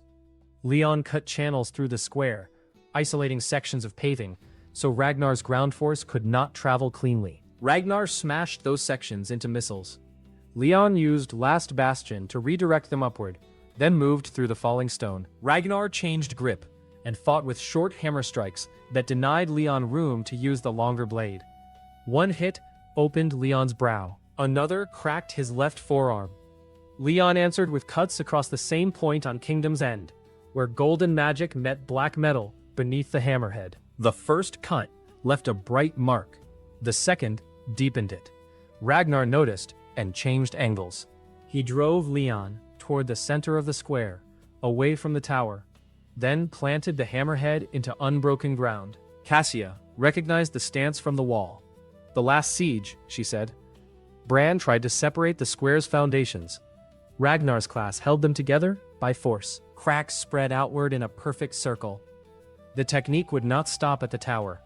It would travel through every connected street and foundation into the residential quarter. Ragnar needed several seconds. Leon charged. A destructive pressure wall burst from the hammer and drove him back. He crossed the blade of the first wall and cut through the first layer. The second tore open his coat and skin. The third broke the paving beneath him. He could interrupt the technique by reaching Ragnar, but the pressure grew faster than he advanced. Leon looked behind him. Mira's healing tower stood full of wounded residents. Children sheltered below it.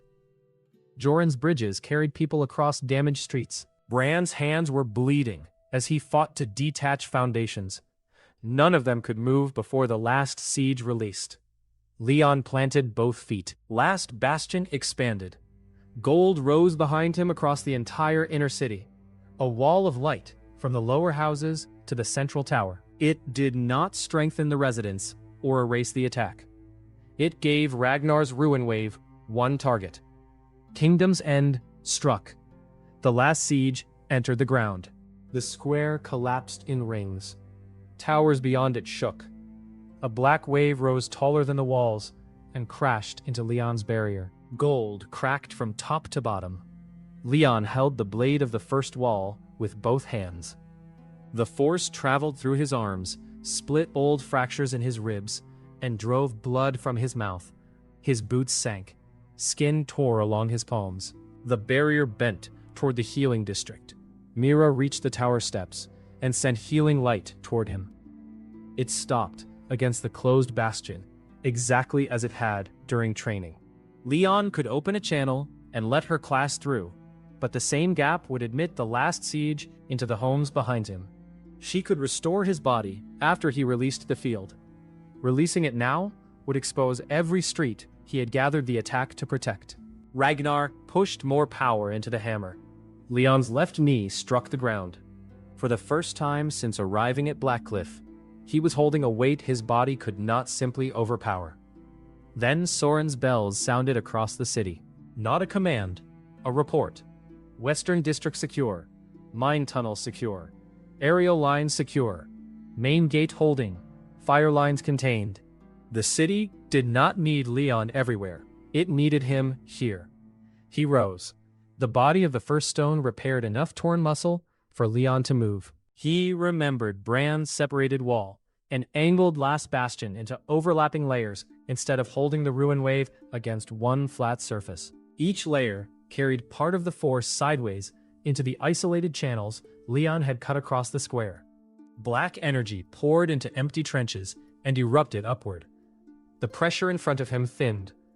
Leon took one step. Ragnar's eyes widened. Leon took another. The barrier cracked around him and rebuilt from the gold still flowing through his class. Each step shortened the distance. Ragnar could not lift Kingdom's End without ending the last siege, so he abandoned the technique and swung as Leon entered reach. Leon had expected it. He let the hammer glance across last bastion instead of stopping it. The blow tore the field apart and broke Leon's right shoulder, but its head passed beside him. The blade of the first wall struck the bright mark beneath the hammerhead for the third time. Kingdom's End split. The wedgehead spun into the ruined square. Ragnar drove the broken haft into Leon's stomach. Leon caught it under one arm, stepped inside, and struck Ragnar's chest with the heel of his palm. The citadel breaker flew backward through his own rising dust and hit the granite stair leading into the great hall. The 3-ton throne inside did not move. Ragnar tried to stand. Leon crossed the distance, placed the blade of the first wall at his throat, and kept it there. For several breaths, Both men listened to the siege beyond the square. The Imperial army was retreating. Ragnar released the broken hammer shaft. I yield. Leon lowered the blade only after Cassia placed Imperial restraint seals on him. The defeat of Ragnar broke the center of Ordan's plan. The defeat of his army had already begun elsewhere. Lissa located the Margrave's command pavilion behind a wooded ridge. Ordan was preparing to withdraw with his records and treasury wagons. Tom brought Bun low over the main gate. Garrick, bruised and carrying the broken half of his sword, climbed into the saddle with 12 guards. He looked at Tom before takeoff. Do not say anything. Tom failed to look innocent.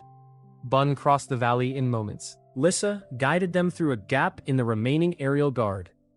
Garrick dropped into the command camp, while Ordan's officers were burning documents. He used the broken sword, like a short blade, cut the tent ropes, and brought the entire pavilion down over the escape route. Ordan emerged beneath white canvas with a dagger and lunged toward one of Cassia's clerks. Garrick struck the weapon from his hand with the sword's broken tip.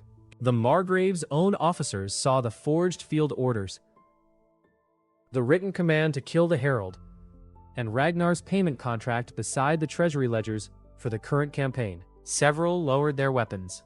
Others followed when Bun landed behind the command wagons and placed one claw through Ordan's empty carriage. Morven attempted to flee in a servant's coat. A teamster from Blackcliff recognized the polished hunting boots beneath it.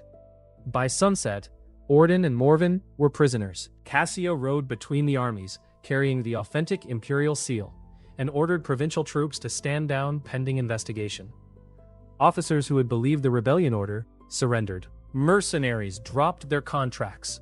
The men trapped in Rusk's mine chamber were released one company at a time and disarmed.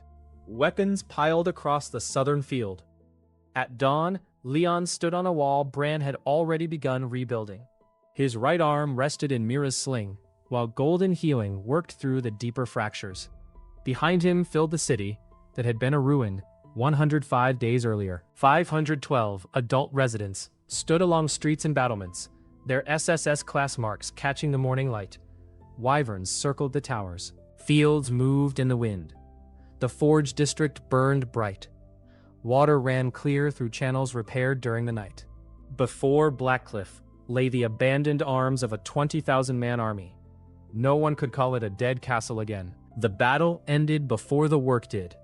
Most of the surrendered soldiers remained in their own field camps rather than entering the city. Cassia kept their quartermasters, cooks, surgeons, and junior officers at work under imperial supervision. Ordan's supply wagons provided tents, grain, fuel, and cooking pots. Blackcliff's waterkeepers opened clean channels to the camps. Bran raised sanitation trenches and stone latrines, and disarmed companies were released in counted groups for treatment. The city supplied healing, concentrated food, and oversight, instead of pretending it possessed stores for 20,000 unexpected guests. Mira and the healers spent 3 days treating both armies. Blackcliff residents entered first, because many had defended streets until collapse, but enemy soldiers were not left to die in the fields. Triage tents stretched between the southern road and the army's existing camp hospitals. Tessa's bread and Martha's broth went to prisoners as well as guards. Men who had marched north, believing the city enslaved its people, woke beneath clean blankets, while SSS healers repaired wounds they had expected to carry for life. The final casualty ledger recorded 5 Blackcliff residents permanently dead and 112 seriously wounded. Mira returned 17 defenders whose hearts had stopped recently enough for her class to reach them. She could not save 2 bodies destroyed by siege fire, or 3 people found too late beneath a collapsed tower. Ordan's army counted 163 dead, 1,840 wounded, and more than 4,000 captured or isolated before the general surrender. The names of Blackcliff's 5 dead were entered into the city register, and Bran built a memorial from stones taken from the broken southern wall. Leon attended every burial. The victory had been overwhelming in scale, but the dead prevented it from becoming a festival before grief had room to exist. Garrick read the names of the fallen guards. Cassia read the names of enemy conscripts killed after being sent through the breach under a forged order. Families placed tools, flowers, and pieces of bread beside the memorial. No one pretended power had made the cost imaginary. Ragnar recovered under restraint in Mira's tower. His ribs had collapsed beneath Leon's final strike, and the Saint of Returning Life rebuilt them, while reminding him that moving during treatment would result in less comfortable bones. He obeyed. When Leon visited, Ragnar sat beside the window, with both wrists sealed in silver bands. Without Kingdom's End, he looked less like a walking siege and more like a tired soldier who had spent too many years being paid to prove walls were temporary. He asked why Leon had spared him. Leon answered that Ragnar had yielded and could testify. Killing a defeated man for convenience was the sort of law Ordon would write. Ragnar accepted the rebuke without anger. He admitted that he had believed the Book of Residence created dependence. Every noble he had known gathered talent by owning contracts, debts, and families. A system that gave permanent power while allowing people to leave had sounded like a lie. Then, he had watched residents protect Blackcliff with skills Leon could not revoke for disagreement or retreat. "You are stronger than I expected," Ragnar said. Leon looked through the window, at Bran directing repairs with both hands bandaged. "So are they." Ragnar gave evidence willingly. He surrendered Ordan's written contract, including the promised estates and the order to seize the book after Leon's death. He did not ask to join Blackcliff. He accepted imperial custody, offered no excuse for the cities he had destroyed, and acknowledged Leon Vale as the strongest defensive fighter in the northern region. Cassia's investigation moved faster once Ordan's officers began protecting themselves with testimony. The forged rebellion order was matched to a seal cutting bench, found during a search of Morven Hall. Veller's captured ledgers documented kidnappings, illegal taxes, and hostage payments. Red Olan's contract and testimony connected the first disguised attack to Morven's private company. Illyra's copied accounts matched transfers preserved in the provincial treasury archive, while Ordan's command records proved the false rebellion order and the attempt to murder the herald. The provincial treasurer confirmed that Blackcliff had paid its debt lawfully and early. Cassia sent the complete record to the imperial court under 3 separate seals by Wyvern Relay and Golden Road Courier. The judgment arrived 12 days after the siege. Ordan Var was stripped of the title of Margrave, command of the Northern Army, his estates, and judicial authority. He would stand trial in the capital for treason, forgery of imperial orders, murder of an imperial herald, unlawful warfare, and kidnapping. Cedric Morven lost his barony and was arrested for fraud, illegal seizure of farms, use of disguised mercenaries, and conspiracy. Land taken through false debt contracts would be reviewed and returned where possible. Velardane received no velvet coat in the prison convoy. Officers who refused criminal orders were retained under temporary imperial command. Soldiers who had followed the forged order without knowledge were released after disarmament and testimony. Blackcliff did not annex their homes or demand payment from their families. The court did not agree easily. Several military ministers argued that no frontier lord should control 512 SSS classes. The legal council answered that the book was bound to Blackcliff's lawful owner and that seizure would violate the residents' rights. An attempted confiscation would begin another war before the northern pass was secure. Cassia's testimony about voluntary departure and the reports from fallen Asterion shifted the decision. The Empire needed a stable ally on the border more than it needed an impossible relic locked in a capital vault. The imperial decree concerning the city was read in the rebuilt Great Hall. Blackcliff received a provisional 10-year charter as a free frontier city under Leon Vale's lawful rule. It owed ordinary imperial taxes, but no private provincial tribute. It controlled the northern pass, held the right to maintain its own guard and trade laws, and received direct appeal access to the imperial border court. In return, Blackcliff accepted a mutual defense obligation for the pass, and an annual civil audit conducted in Leon and Illyra's presence. It also had to report any single registration ceremony involving more than 50 adults. A permanent 2-person imperial liaison office would observe law and trade, not command residence. The Book of Residence remained Blackcliff property under enforceable protections. Voluntary registration, guaranteed departure rights, protected children, and no sale of awakened citizenship. It could not be removed without the city's consent and a court order. The decree did not make Leon a king. He was relieved. The title granted was Warden Lord of Blackcliff, which Alira considered respectable and Leon considered longer than necessary. 4 months after he first arrived, the ruin had become the strongest fortress city in the north. It owed no debt. Its granaries held a full winter reserve. Oren's blessed valley produced grain, vegetables, fruit, herbs, flax, and animal feed. Rusk's mines supplied iron, copper, coal, and controlled amounts of star metal. Dorn's forge district employed entire chains of SSS specialists rather than relying on one master. Celia's routes reached Loom, the western coast, and 3 provincial capitals. No single market could strangle the city again. Bran opened the Academy of Fortress Arts in the restored Western Bastion. He accepted young builders, retired laborers, and one former guildmaster who had once called him too old. The guildmaster spent his first week carrying stone and learning not to speak, while Bran inspected an arch.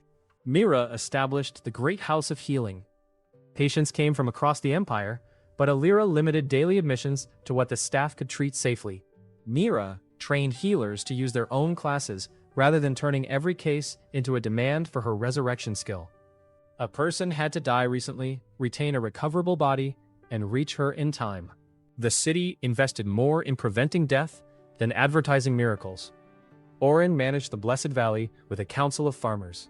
He could restore soil and accelerate growth, but he still rotated crops, stored seed, and lectured anyone who treated fertility as an excuse for waste. The famous giant carrot became a local crop. Martha remained the only person allowed to decide whether one was merchandise or soup. Garrick became commander of the city guard. Dorn forged him a new sword from the fragments Ragnar had broken, leaving one visible seam across the blade. Garrick claimed the seam improved balance.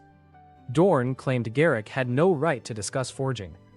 Their disagreement became a regular feature of morning training. Tom founded the mythic Rider Corps. Bun nested in a tower large enough to overlook the valley, and her hatchlings learned to carry messengers, rescue teams, and patrols. Garrick continued using her name only when lives were in danger. Tom arranged for lives to be in danger during every public drill. Celia opened the Golden Market beneath stone arcades built along the Western Road. She established price limits on essential food, auction rules for high-rank goods, and a trade court where merchants could not bury theft inside contract language. Leon attended the opening and recognized 3 dockside factors who had once paid him in clipped copper. They recognized him after he lifted a stalled freight wagon with one hand. Elira became Blackcliff's first chancellor. Her office expanded into 2 floors, 11 clerks, and a message system designed by Soren. She still kept the false transfer paper that had brought her to the gate. It hung framed behind her desk as a reminder that official-looking nonsense remained nonsense. Lissa directed the Horizon Watch and a courier network carried by Wyvern, Horse, and Wind-class runners. Neris completed his hearing, accepted responsibility, and spent 5 weeks mapping safe civilian routes under supervision before reapplying to the Scouts. Leon did not erase the betrayal from his record. He also did not reduce a frightened 19-year-old to the worst decision of his life. The 512 adult residents did not all become famous. Some made bread, some repaired roofs, some cleaned streets, taught children, kept accounts, raised animals, fired clay, delivered letters, or maintained water channels. Their classes lifted those professions to impossible heights, but the city worked because the professions connected. A legendary sword required miners, smelters, rune scribes, handle makers, leatherworkers, appraisers, carriers, and someone to prepare food while they worked. A perfect wall required roads, water, tools, plans, labor, and people worth sheltering behind it. Leon remained the strongest protector inside that whole structure. He could stop siege weapons, carry broken towers, and face an SSS champion. He could not replace it. That truth no longer troubled him. He had learned to choose direction, accept responsibility, and trust great people to perform work greater than his own. When problems reached his desk, he asked who understood them before reaching for the nearest stone. He still reached for the stone when necessary. The city held its victory celebration on the 120th day. More than 700 people filled the central district when children, visiting traders, temporary workers, and recovered soldiers were counted. Long tables ran beneath Lyra's silver-blue canopy. Martha's kitchens served roasted meat, fruit breads, river fish, honey cakes, and a carrot stew thick enough to support Garrick's spoon upright. Soren's bells carried music instead of warnings. Bun circled the city, with ribbons tied safely behind her horns. Leon stood at the edge of the square, longer than anyone noticed. He remembered the cellar in Carvel. Its ceiling had been low enough to touch from his cot. Rainwater ran down one wall. Every footstep on the stairs meant the landlord might demand payment early, or choose someone else for the bed. Leon had kept his few belongings in a sack, so he could leave quickly. Now children chased one another across a square that had survived an army. Bran argued with a bridge builder near the fountain. Mira laughed when Jessapel, the first person she had returned to life, pulled her into a dance. Orin guarded a tray of seed cakes from Martha, who had no intention of taking it and enjoyed watching him worry. Garrick sat where he could see every gate, even during a feast. The home Leon wanted for one person had become a home for hundreds. Elira found him before the formal ceremony and placed a folded speech in his hand. He looked at the first page. This has 4 sections. It has 3. The 4th is a list of people you must thank. Can Soren read it through the bells? No. Can Cassia declare public speaking an imperial crime? Cassia, passing behind them, said the court had considered it. Leon delivered the speech. He shortened 3 sections, thanked everyone on Elira's list, and added that Blackcliff had not been saved by a miracle hidden beneath a throne. The book had opened a door. Residents had carried stone, planted seed, defended streets, and decided what kind of city stood on the other side. He kept the last line simple.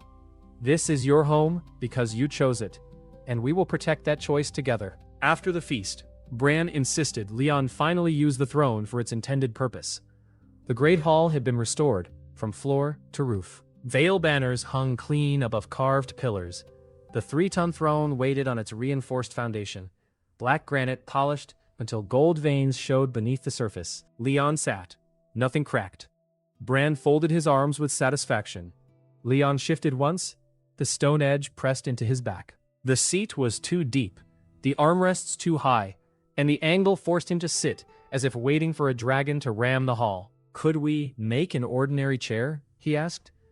Bran's expression became personally wounded. That throne can withstand a direct dragon strike. I did not ask whether it was comfortable for the dragon. Tom laughed first. Mira covered her mouth. Garrick looked toward the ceiling, though his shoulders moved. Even Elira lowered the speech papers before they hit her face. Bran informed Leon that comfort encouraged structural weakness. Their argument ended when the northern bells sounded. Not the battle pattern, the horizon call. Lyssa waited on the restored north wall. Night covered the mountain road, but thousands of lights moved through the pass. They did not advance in military ranks. The line stretched for miles, broken by carts, limping animals, and groups gathered around the injured. Families came first. Then wounded soldiers carrying the banner of fallen Asterion. Farmers pushed handcarts beside scholars with bundles of books. Craftsmen wore tools at their belts. Children slept on doors turned into sleds. Old people walked because every wagon held someone less able to do so. Cassia joined Leon at the battlement. Her scouts estimated nearly 10,000 refugees. The neighboring kingdoms had closed their borders. Food was running out. Behind the column, beyond Lyssa's current site, moved the force that had destroyed Asterion. Elira looked over the open valley, the expanding fields, the outer camps, and the new reservoirs. Blackcliff could not place 10,000 people inside its existing houses. Even with SSS farmers and builders, accepting them would require new districts, sanitation, security, supplies, and agreements with people who had lost an entire state. Mira was already counting visible wounded through Lissa's reports. Oren said the current reserve could feed an emergency camp for several weeks, not carry 10,000 people through winter. Celia warned that neighboring states might close trade routes the moment Blackcliff accepted responsibility for Asterion survivors. Bran asked how many temporary roofs were required before dawn and began measuring the lower valley with his eyes. None of them treated compassion as a substitute for arithmetic. None suggested closing the gate without trying. Can the city hold them? She asked. 4 months earlier, Leon would have answered by calculating beds himself until dawn. Now he looked at Bran's walls, Oren's valley, Celia's roads, Mira's healing towers, the 512 names in the Book of Residence, and the blank pages beyond them. The ruin was saved. The debt was paid. Orden and Morven were defeated. Blackcliff's right to exist no longer depended on what came through that pass. This was a new choice. Leon ordered the outer gates opened for emergency shelter. No one would be registered until Elira's teams confirmed capacity, consent, and real places in the city. Food wagons rolled north. Healers mounted wyverns. Builders marked ground for temporary roofs. At the beginning, Leon had wanted a home large enough for one unwanted man. Now an unwanted nation stood before it. He no longer feared that someone would throw him out of his own home. He had to decide how large that home could become.